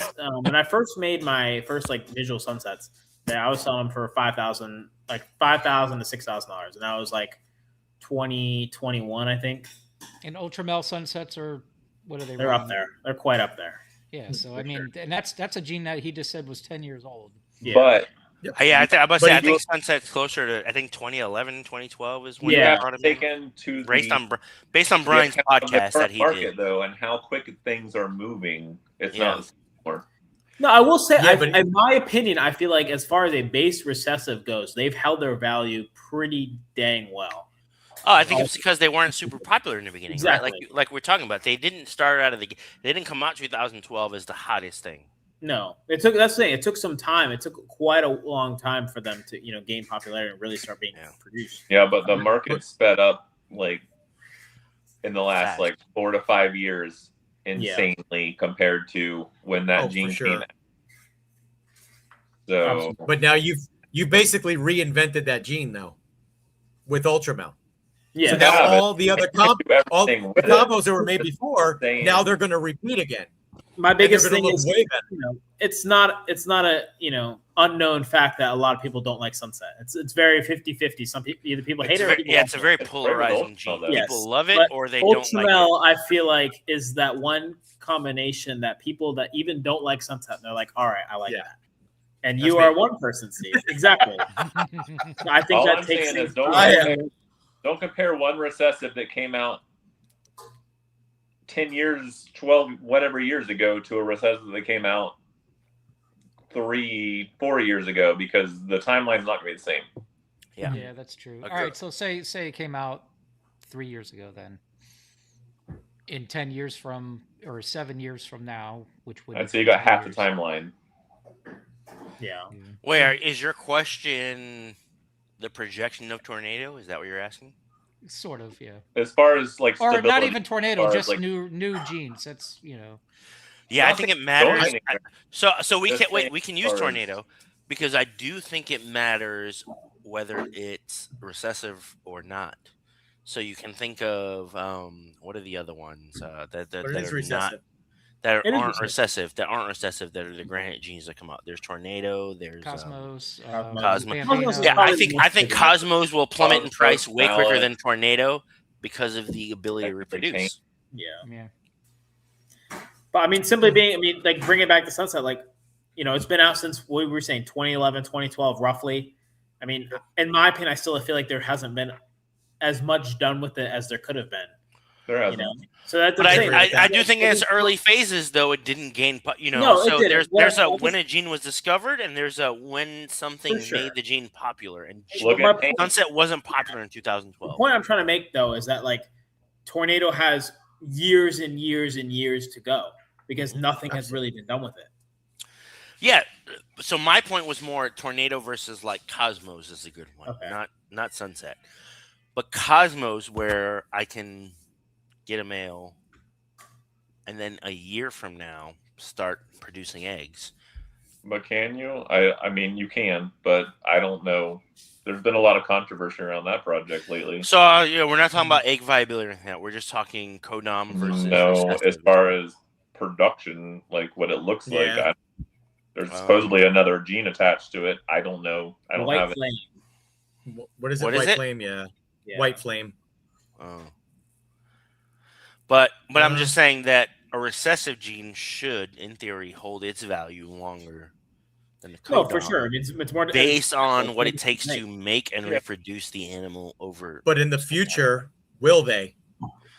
Or will supers take I think over? shed testing speeds it up and gets them closer together, but it doesn't I- eliminate the fact that a recessive is a recessive. I talked about this a little bit when I was on Herp Collectors, and basically regurgitated a little bit of that information from Will Rose. You can make, say, a Pompeii. You can make a triple recessive easy if you have triple recessive on both ends. Every baby is going to be triple recessive. Yeah.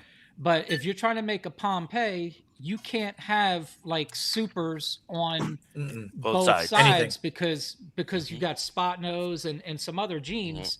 And I know you can make a super spot nose; it's going to be wonky, but no, but you won't make a Pompeii. To your point, if you add supers of the Pompeii, like everything was super on the male side and the female side, and you breed them together, you can make a Pompeii if the spot nose wasn't involved.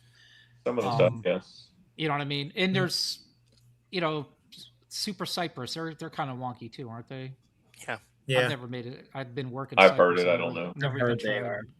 Yeah. So there's certain genes like down the road in the future. What Steve was saying, down the road in the future, I think incomplete dominance might have a little more value than the recessives. I think from a market standpoint, it's a different.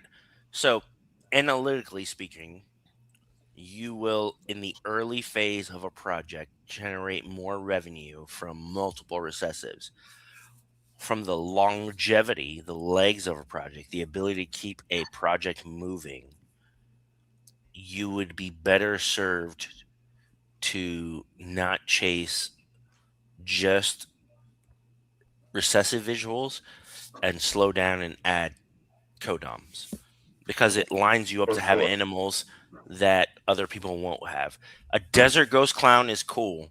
A spot nose leopard yellow belly desert ghost clown is way cooler, but takes longer to make.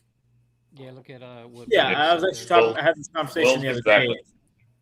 No, basically about desert ghost. Real quick to anticipate, you said, because if you're talking about desert ghost clown stuff, I feel like there is a desert ghost clowns are everywhere, but there's not many combo desert ghost clowns. Nope. So I think that's everybody's the thing. Exactly. Well, everybody's chasing that third or fourth recessive. They're not chasing all the. Think of how many combos there are for clown right now. That's what I'm saying. People do them all with desert ghost. Yeah, people bred to hit the visual. People bred to hit the visuals, but the person or the people who said, "I want black pastel, yellow," I want the codoms in it, and I'm gonna take the 3 to 5 year route.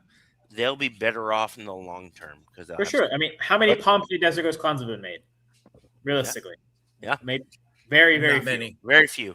Probably less than 5, right? Something like that. Yeah, probably less than that. I agree with that. Incomplete dominance tend to look better. And that's but I mean, I think there's an argument for both. I think it's a strategy decision on whether you are in it for the long haul and you think the value will come eventually, or if you're trying to, I don't want to say race, but rush to the quick buck. It also depends on what you got to work with, whether you're buying it to invest. Like if you got the stuff to make the triple, if you get say you get lucky and you hit the triple male, and you can throw that back into all your clown combo girls and your stuff like that, and then you can get those in there that way, rather than if you made them to begin with and you made triple hets or something like that. So I think you can go both routes. It just depends on what you have to work with or whether you're willing to buy. Yeah, I think you could do both routes. I was just saying that there is value in both, but the initial value of chasing something that's not been done before will get you money. But long term, you end up at a dead end because now you are. Long term, you definitely need the incomplete dominance to make a project. You do have to play the boat. Double, your triple, your quad, your whatever visual. It's there. You are. Mm-hmm. I mean, yeah. It's just you got to go change it back up again. Yeah, Justin nailed it. The recessives are the base. Yeah, so I see They are. recessives They as are. For sure. as a canvas. You know what I mean? Exactly. And then the paint that you're using to paint onto the canvas is the incomplete dominance. For sure. I've heard of different ways, whether like the base of the cake is the recessives and the toppings are the the codoms. I mean, back when I first started, not to bring it back to that, but no one cared about recessives. Yeah. It was always about You weren't quick. Oh, stacking those. It was codons, what's the new incomplete dominant? How many can I make? So not to say that Nobody cared. going to Yeah, become that. How But I many definitely bananas think can I it's going to make? get to a point where they at least kind of almost even out a little bit. Or like, All right, so I don't know what it's gonna time we're get going to the point where end. incomplete dominants become more popular. I I think don't know they've what time already. we're going to end, Jeremy. Yeah. You'll end this, but I do want to ask one question before we leave. It's kind of the something for us to build off of next one and get the chat going. Not that the chat hasn't been engaged. Shout out to the chat, by the way. Thank you for engaging as much as you have. Curious on your guys' thought from a sales standpoint. In other words, this person or this group or whatever, the gene was marketed very well. Most overrated gene in your time in the market. We'll start with the who's older, you or Dale or Steve? Who's the Well, who's Steve the- sold to George Washington, on. so it's Miguel? That's right. Is it Steve? Jeremy's second. Dale's younger I'm than you. older, I think, 40.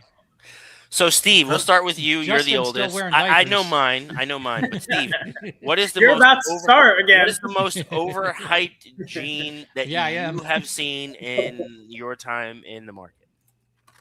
Oh, geez, that's a Good tough one, Lord. man. I can't. That's think. a I'm real going to tough make one. enemies, but I always have mine. I know mine. So, and chat, Oh shit. before Steve answers, chat, put yours in. I would love for us to get through ours and discuss yours as well. Yeah, Overhyped that's a gene. real tough one. I got Overhyped. The gene that just wasn't worth or didn't prove out to be or whatever, just didn't fulfill its hype. Does it have to be a real gene? Could be it. Does it have to be? Can it be a combo? Mhm. Okay. I'll say. No, I can't say that. I would have probably about 6-7 months ago, before Justin made that snake, I would have said Sunset all day long.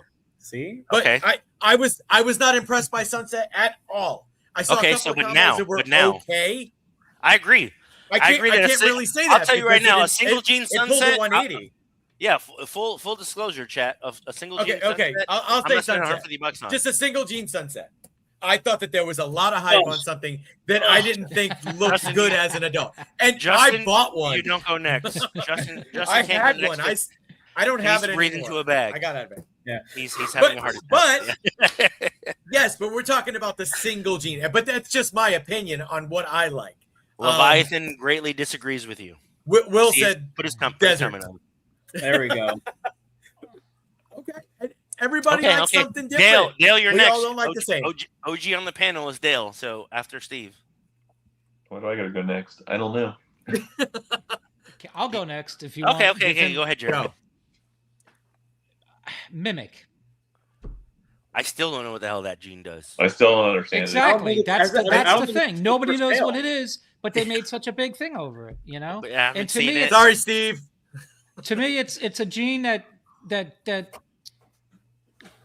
is hatched out one color and then changes. How can you work projects or plan when it's doing such a dramatic change? Well, I think Is that the one that's like born like a banana and then turn into a normal? Or something Or like that? I think it's the other way. I'm not Yeah, 100%. other way. That's The other the way. thing. Nobody. Is it freaking almost knows. comes Starts out off as looking? No, it comes out looking like monarchish and turns banana. Yeah. It's darker and turns lighter. Yeah. So I don't know. that's my. Well, as far as I know, I don't think like any are for sale, or at least I've never seen any. Justin, you're up. I am up. I'm gonna say zebra for sure. Oh, Yeah, fuck you. Oh. Fuck you, Steve. Oh, No, So, But Justin, I what do did you say thought- you Justin- redeemed that project. I mean, Justin, I'm looking it's a to invest. 180. Justin, I want to invest, and I'm just thinking. I think I'm going to buy some Super Mackenzies. What are your thoughts, Justin? Oh, there we go. Not even gonna The get shit to that. is out. I will say, not to hurt Dale's feelings a little bit, but for the only one gene I probably don't work with at all, and I don't really care for his G stripe. Because, in my opinion, at least, besides the clowns, it doesn't really. Dale, he's attacking the Kiki. No. Besides, like the clown one, I like, but besides that, I don't really. I don't know. I haven't seen anything like. You know what I want to see? I want to see a DG Exanthic genetic stripe. I think that would look working cool. on it. I think that would change. See, but then he makes one snake, and everybody would be like, "Holy shit! Yeah, that's an amazing snake," and it would change everybody's opinion on it, just like my opinion changed on the Sunset Ultramel. I have some stuff I'm throwing up for that. I haven't tested them, but they're Posset Clown also. Oh, here's a good one right here. Leviathan, scaleless. Oh, I forgot about that. I didn't know about that. From a breeder standpoint, I agree. From a pet standpoint, they're fucking awesome. No, you still have yours, right? I still do. She's awesome. I love her. Do you know what scaleless can't get? Eggs. Right? Right. Or eggs. No. Yeah, but I'm saying as a pet. I said as a pet. You wouldn't care about eggs to a pet. That's true. I've never had a full scaleless. I have a scaleless Axanthic, a visual Axanthic. Never owned any. The thing is the hype. The question was what had so much hype. So I'll tell you right now. And I feel like there was Mike a huge from hype Herp for Collectors, scaleless. you stealing ass thief. Was that my most overhyped gene that I've been with for like 3 years is LSR Fire. I don't care what 3 initials you put, it's just fucking fire. It's a big...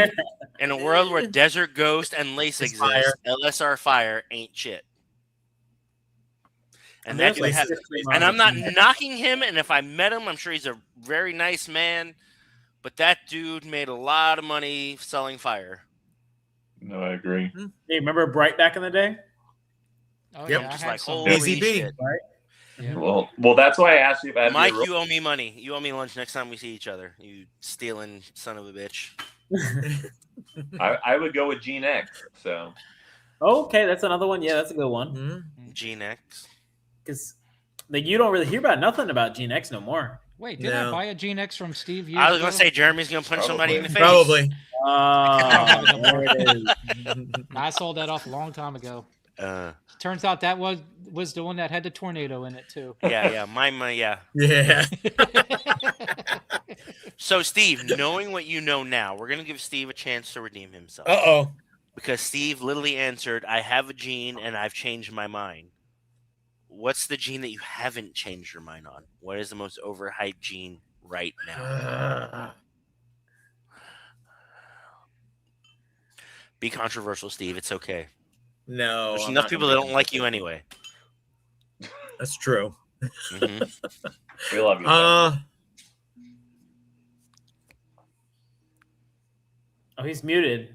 Is it something out there that is really being promoted that nobody's really paying attention to? No, it could be. Let me be clear. So my criteria for this gene is value-wise, it doesn't meet the hype. It could be a legit gene. It could be real. I'm not saying it's not real. I'm just saying what people have been buying it for, the investment, the stuff. It didn't turn out. It didn't turn out to be what it was supposed to be. I know what it is too. Then okay. Yeah. I think of that gene. It's not my place to say it, but I think everybody knows what we're talking about. What are you talking about? I don't know. Oh, there it is. That comment. Oh, what is it? How do you say that? Sound it out. What is it? Steve, can you say that word for me? Muting him. I didn't say it. Eggs. I didn't say it. What is it? It's how do you say that? Now, my full thoughts on this is full disclosure. Make your money if you can, but yeah, used car salesman. I'll just say that. I don't know. I don't know if it has the legs. Wait. A lot of people have invested into it. A ton. And of I'm not people. saying they made a mistake, but I will say I question the validity of its claims. That's what I'm saying. Okay. Well, even if it is just a line, say, go ahead. If it's a line bred animal and it's that clean and that good, you're paying for quality anyway. You're not going for the cheapest version. You're not going to buy the shittiest orange dream you're going to find. You're going to find the nicest one you can. Wait, what do you mean And line if you're- bread? Go ahead. Wait. You skipped an No, explanation. if you're breeding and you're producing stuff that looks like that's that nice, you're paying for that quality. You're not paying for a shitty version of an orange dream. You're paying you're for saying that Scrambler could potentially be. I'm not saying that, but I'm saying that he put the work in. He put the work in for that. I don't know if with it can anyone be on the proven. panel. Jeremy gave up. He ran away. I want you guys. He did run away. In the chat, I want to see. But honestly, Coward. you're always paying. You're paying for quality. Dale Where did Dale quit go? too? He ran What away. the hell? They're just dropping. They're just scared. Look what we did. They're coming for them. They're coming for them. We can say it. Chris Hernan has called in the SWAT teams already, and they're coming and taking the rest of the panel out of here. I like Barnhart Black Pastel. But we proved, Barnhart Black Pastel is a different gene. Shed testing has proved that. We only proved that there's 5 different black pastels. Yes. And how many different yellow bellies are there? There's 2 different ultramels. There's multiple tests of a lot of stuff. Yeah. And I believe there might be more than one test for red stripe.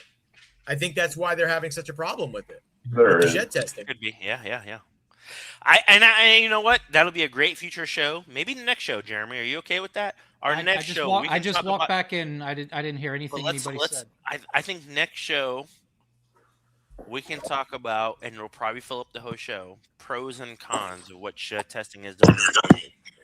It's done good and bad. That could be a segment. What happened to Dale? I don't think we probably had to get a beer. He went to go get. I'm right here. Cold pea water. I got a quick question. I just. Am I not in here anymore? Your screen's We black, can hear Dale. you. We just can't see you. Yeah. Oh, well, I'm here. Why are you Your covered screen your- isn't working. You turned your screen off or something. I don't think so. I'll delete or I'll come back in. All right. And I want to say this, guys. We'll You wait let till me he know. comes We can back talk in. about the But shed from the testing chat- thing right now. I mean, it's not. But from it's the not gonna chat be a long standpoint, discussion. guys, I'm not going to shy away from not even controversy. I think controversy is overrated, but there are things that I feel like certain things become taboo in our industry, and that's dangerous. We should always feel free to express I agree with you. ourselves and not. It doesn't mean I hate them. It doesn't mean they're my enemies. It doesn't mean I disagree with someone. That means they're a bad person. But we have to get to a point of normalcy where things can be discussed openly and honestly, and it only benefits our hobby. So I don't mean to pick on you, Steve, or anyone on the panel or the chat, but we all talk on the side. And, Jeremy and Steve talk about phone calls, but we all do that, and even in the chat. And I think if you're going to ask us what separates this from other podcasts, is that we're just a bunch of guys hanging out talking about shit that we really talk about. And you don't have to agree with us, but we should be able to talk about it. That's just my thought, guys. When we On talked that about note- doing the show, I just wanted to talk more about the snakes instead of the business and the market and all that other stuff. A lot of the podcasts kind of get away from a lot of that because everything is revolving around a business. When we all started, not everybody went into this as a business. It was basically a hobby for most people. There's some people, in the COVID days that came in for money, but for the most part, this is something that you loved, and that's why you got into it, and that's why you stay in it. Yeah, full disclosure, guys, You know what I I will never be a full-time snake breeder. It's never been in my plans. I've never thought about it. It's something that I love. I think they're the coolest animals in the world. I like making cool shit. I am not marching towards being Dale, Steve, or Justin. I respect them. I'm friends with them because I respect them, but I'm not going to be them. I think they do something that I'm not capable of because for me, it's about the animals and the passion and what I like about. And it's not saying it's not about them for that, but I like my job and I'm going to keep doing my job. Am I back in here? But I just want to make you're we in. can see. You're it. I just want to make cool shit. Like if you don't, why are you in the snakes? I like cool shit. That's why. Yeah. Same thing with what Miguel just said as far as I go, but I am going to be full time eventually, mainly because I'm going to be retiring from my other job because hanging cabinets for 30 years beats up your body, and can't be doing that shit much longer. But the snake thing will always be with me. And I respect Fire. Jeremy for the way that he's done it. Yeah, the way that Jeremy has done it, it's been methodical. He's been precise and planned it out. I respect the way he's done it. And if I was to actually decide to go full time, there'd probably be many parts of Jeremy's journey that I would mimic. It's just not my journey. So while I can respect and understand, like I said, Justin, if you're part of this panel, how can you not respect someone who, I mean, the dude's worked for himself his whole life For sure. doing snakes. Like, let's talk a little bit about the future of this podcast real quick. Yeah. Just real quick.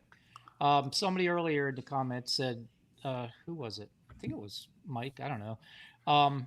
Something about they want to see us on more than once a month. What are you guys' thoughts on that? And let me talk real quick before anybody says that. The problem is with all 5 of us being on, a lot of us do shows, and some of us are doing different shows than others. So the timing to get everybody on is going to be really tricky. So it's not going to be consistent days. Like today is Friday. I would say let's try to make it a consistent day. It might come down to scheduling. Say one of us can't make it one week. Bring somebody, reach out, bring somebody else in. Yeah. I would say we would at least have 5 people. Yeah. I don't know if it would always be the I same. would say at 5 least people. I would say at least 3. I mean, we all got stuff going on, but I mean, For sure. we'll see. I'm good with 2. I mean, if we can fit it in. I can probably also do 2. It just depends on what on the weekend. I'll be honest, it depends on how much engagement we get. We talk naturally outside of this. Yeah. How much do people want to hear us talk? Well, let me ask you this, Miguel. Are you having fun doing it, whether people are listening or not? I always love this. No, yeah, we don't. Well, then it doesn't matter how much engagement we have. If we especially like doing it, probably the more it goes on, it'll be more natural. But yeah. But what I meant from like engagement is the chat will help give us ideas, push us forward. It's easy to talk about next month, but 12 months from now, what are we doing? Renewing our renewing our StreamYard if we keep going with this.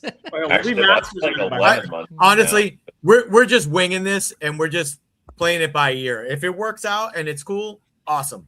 We're not looking for sponsors. We're not looking for any of that stuff. Yeah. You know what I mean? Yeah, if anybody wants to sponsor us, we'll take it. But yeah, that's not what our goal is. We didn't even have a topic to talk about until about 3 minutes before the show started. Exactly. And honestly, we still didn't have a topic to talk about. That's right. No.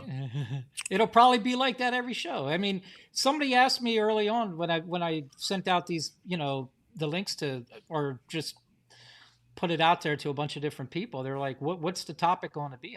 We don't have a topic. We're just going to kind of wing it. And we should. With 5 of us on here, we'll come up with something. Yeah, in the beginning it was a little shaky, but we pushed through it, and it'll just get better every time we do this. Yeah, I'll be honest. I think that's our strong point. If we're being, let's just call it what we will.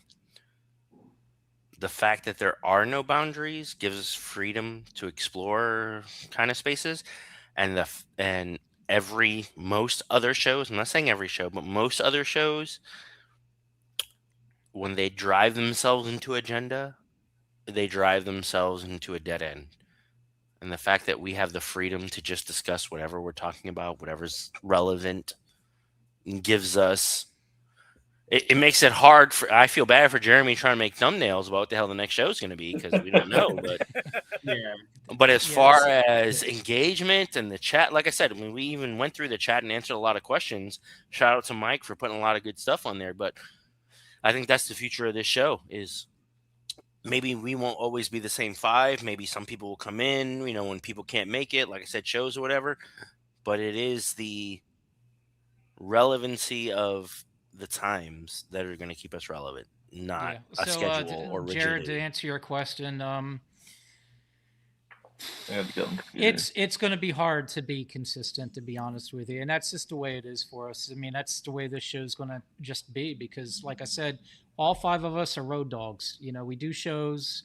Some of us are doing 3-4 shows a month. Well, I don't know if anybody's doing 4 shows in a month, but some of us are doing shows when others Justin's aren't, and then close. yeah, he's close. Yeah, 3 this month. So it's not this month, but I've done it.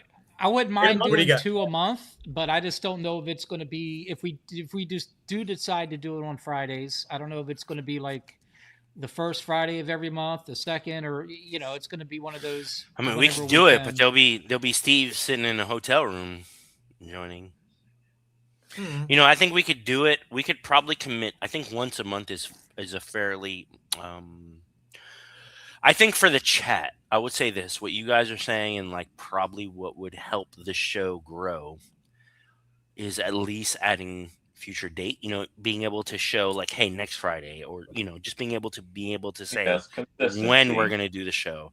I don't know. We can commit to consistently doing the show scheduled, saying, oh, every third Friday, or I'm just throwing out Exactly, a that's random what I was getting date. at. I don't Yeah. think we can do So- that.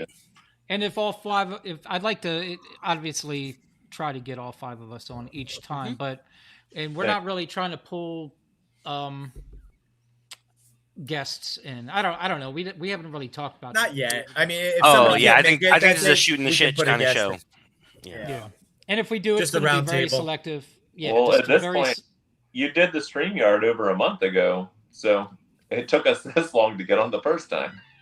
Yeah. because of scheduling. Yeah, that's Hey, that's no. what I'm saying. So it's really tough. I mean, Jared, you have a show.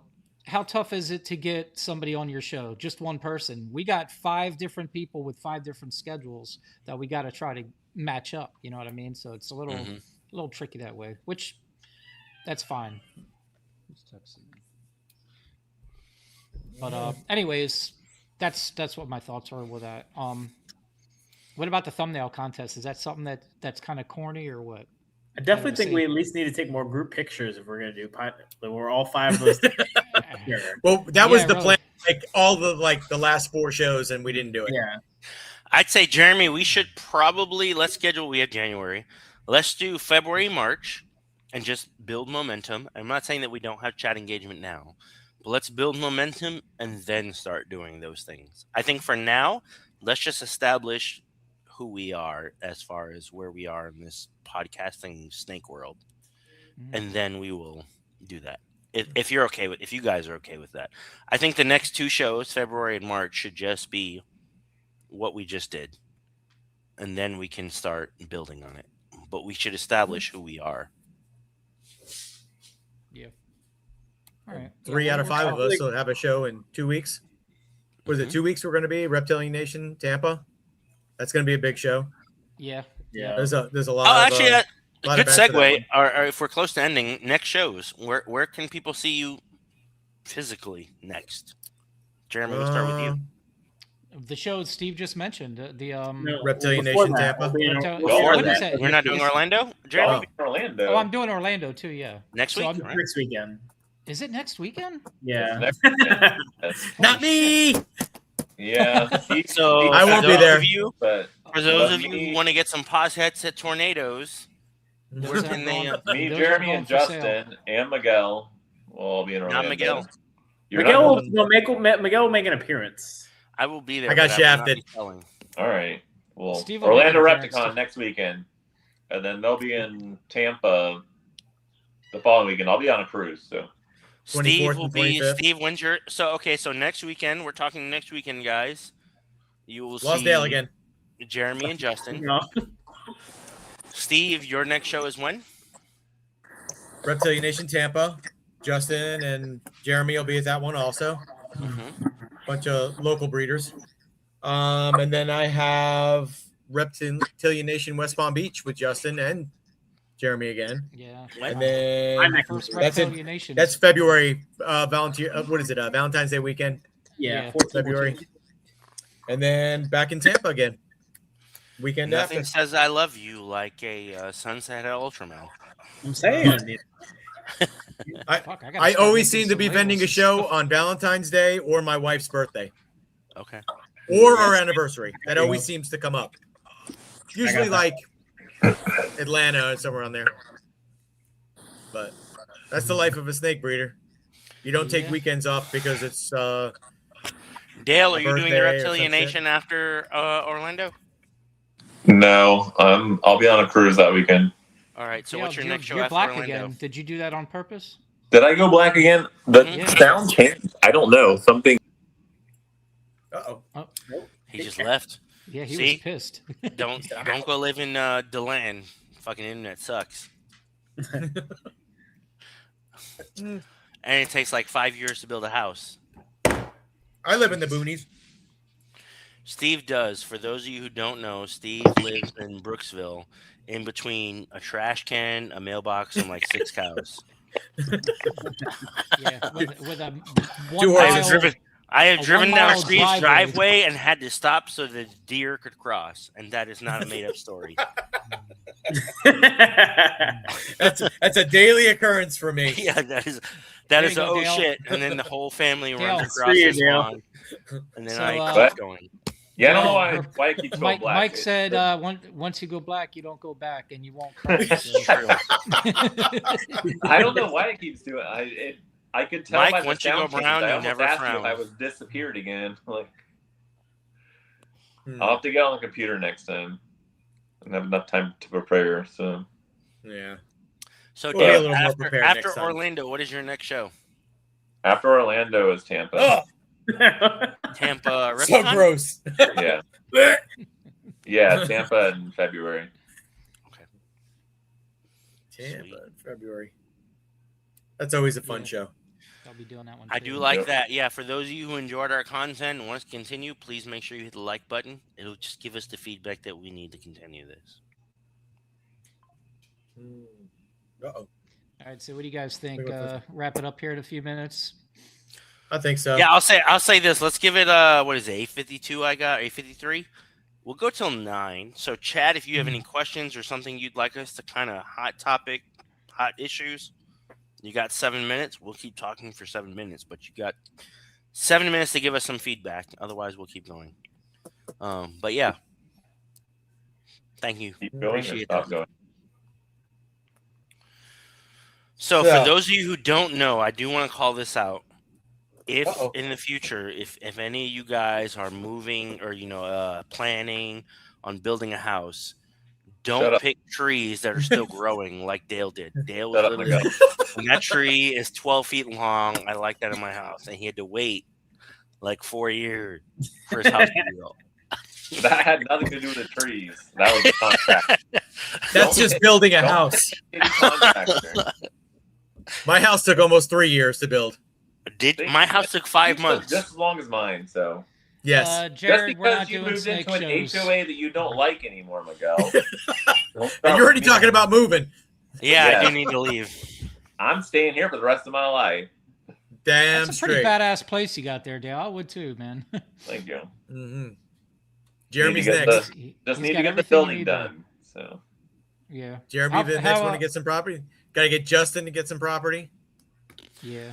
Okay, so that's an interesting one. So let's read Gem Exotics. So they're saying we need to pull out a snake and then let the chat vote for. Yeah, I we're guess- not doing a snake show offs on this show. It's just us I don't talking. have snakes here. So Same. Yeah, I don't have snakes here either. Yeah. So I win. There's too many other shows that show snakes. We don't need to do that. Yeah, I know it's worth a shot, but yeah. I will say we are being, to Jeremy's point, there are lots of podcasts, and I do, maybe we spend the next couple minutes talking about this, but Jonathan, do mine think is going to they've- be the tornado. I do think they've fallen off some bit. I do think the regurgitation of similar content has gotten to people, I could And tell you that's drink a lot tonight. and that's not what we're aiming for. We're You're aiming to be slurring slightly those words, different. boy. You're Am leaning I? a little bit more over. Oh yeah, He's like, yeah, you're he's like, starting to lean over more. And you taking a little longer to talk. Yeah, look Cheers. at that. That's his fifth one. 6th. 6. Jonathan want to know what our favorite project this season is. Go, Steve. Anybody got any favorite projects? I got a few I'm working on. More DG Exantic stuff, DG Exantic Pied. Still probably going to make a few more heads for Hypo Puzzle stuff. I'm hitting that a little bit harder. Definitely more Ultramel puzzle stuff. Hopefully visuals this year with some combos. Zebra, always working Zebra stuff. Pieds, I'm kind of trying to dwindle down a little bit on. Not as much. and probably not as much clown either. Honestly, I think there's a lot of clown out there, and I just don't want to keep making the same kind of stuff. Because with don't get me wrong, clowns are beautiful. They're beautiful snakes, and we can really make a lot of really cool combos with it. But if you're just going to make something that somebody else made right now, I don't know if it has as much value as it did. Are you talking You know about what I mean? just clowns, or are you talking about clown combos and stuff like that? Yeah, doubles and triples are always going to have their value. But for the most part, I mean, just clown itself. I mean, there's a lot of clown combos out there. I mean, to make something new and original is going to be tough. Yeah. Unless you're going with the second recessive. A clown project I think that's really, really nice that not a ton of people are working is Ultra Mel Clown. Nobody's really touching that project. Never seen that. Might be one for Ultra Mel Cloud Sunset. Yeah. Are you working that at could Justin? be Ultra really Mel good. Clown Sunset? I am a little behind on the project. Yeah, I'm starting to work. I'm behind on it because I didn't have much Ultra Mel Clown stuff until now. So I'm just starting to work on it now. I'm way behind on the Ultra Mel Clown. That project evaded me for the last 8 years of trying to make stuff in it. So yeah, I'm working a lot of Clown Pied stuff. I know they lost a lot of value, but I still like the way they look, and I'm going to continue working it. You know, I'm actually shooting for the Hayabusa Super Red Stripe Clown Pied this year. I missed on it last year, but I did. I got those paired right now. Yeah, I made. I think it's a red stripe. I know it's a Hurricane. I think red stripe too, Clown Pied. It looks really good. You know, after seeing that, you know, I'm going to keep pushing forward on that. That's one of my. I think Lace is another big one. Lace is another thing I want to work a lot more with. Oh, Steve, there's a question for you in the chat. What's the question? Will become the next foundation for zebra outside of hypo, pastel zebra. Outside of hypo, I think Ultramel is going to be really nice. I think Ultramel is going to be a cool one. Should be hitting those this year, right? Or chances? They're paired now, so we'll see. Fingers crossed. Really, I think the ultimate goal is going to be like a pastel Desert Ghost Xanthic Zebra. I think that's going to give it the most potential. I mean, I made the super pastel version of it without DG in it, but I can tell if it was that white with the DG in it, it's going to look amazing. I just hope it doesn't clean it too much to lose some of that pattern. Hopefully it will stay because I made a few this year, and some of them the pattern is more broken, some of it's more wavy, but I think DG Xanthic is going to be. Yes, I made. Okay, was a contrast there? Like, I know you sent pictures. No, it's clean. It's clean. It's clean. It takes all that pixelation out on the sides and stuff. Some of my stuff is really granity looking, really grainy, and the Desert Ghost cleans it. So maybe, hypo might be better sometimes. I've wanted to make Desert Ghost ever since I got Zebra. So that was like my first goal that I wanted to make. And I made, double heads the first season, and it's taken me till this season to actually do it. And it's like, 5 years in the making from getting the babies, raising them, and doing everything now. True Ghost and my female is here. What's that? The True Ghost might be better than won't clean True. it up. I love True Ghost stuff. I think that's an amazing project. I think will be cool. The which one? Yeah. Xanthic DG Zebra. Yeah. I think Justin's on his way for that one. Sure. I did a pairing with Winston. And now is Justin I in have a trio. TSK like you, or he's in VPI? Justin actually does have some TSK stuff because I did buy a female from him. I think it was over the summer. I went to Justin's place and I picked up a few snakes from him. And she is getting ready to ovulate. The one girl I got from him was an Orange Dream Fire double het DG TSK. Okay. Was that from the Black Xanthic stuff? Yes. Same line. Kind of same stuff. line, yeah. So he has that. He let go of that girl, and he told me, he says, I would breed this girl, 7 months or whatever right after she laid. and almost like to the day I'm getting an ovulation. So that was pretty cool. He knows how his girls cycle, so he knew that girl was gonna start breeding at a certain time and actually lay probably right around the same. So that was kind of cool. So that I'll get that clutch in probably another month or so. But that'll be interesting because I'd read a yellow belly pos hurricane DG het TSK to it. So we'll see how that turns out. You couldn't see the hurricane in it? No, I bought a yellow belly DG het TSK, but I made a lot of funky babies from it, and I think they might be hurricane. So I'm going to send a shed in for it. Yeah, I'm going to send a shed in too to make sure, but it still made some really phenomenal babies, even if they are just yellow belly. So we'll see. All right, guys. But that's my project. That was my project. All right. Well, it's 9:00.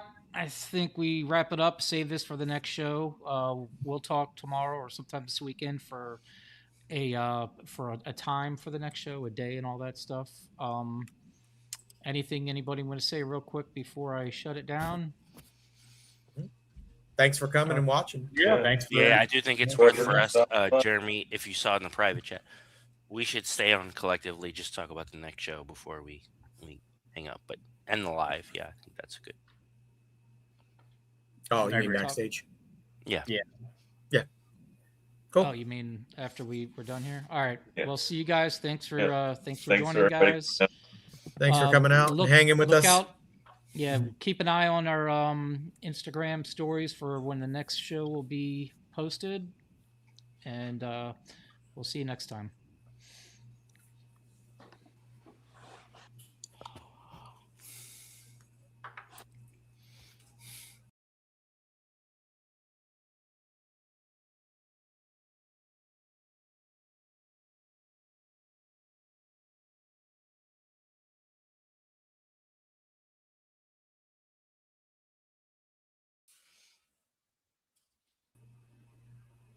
Oh. Is everybody still on? Yeah. You killed live, right? Yeah. No, it ended. It says live right now. It says live is still going. Did it? Is it? Yeah. Damn it, Jeremy.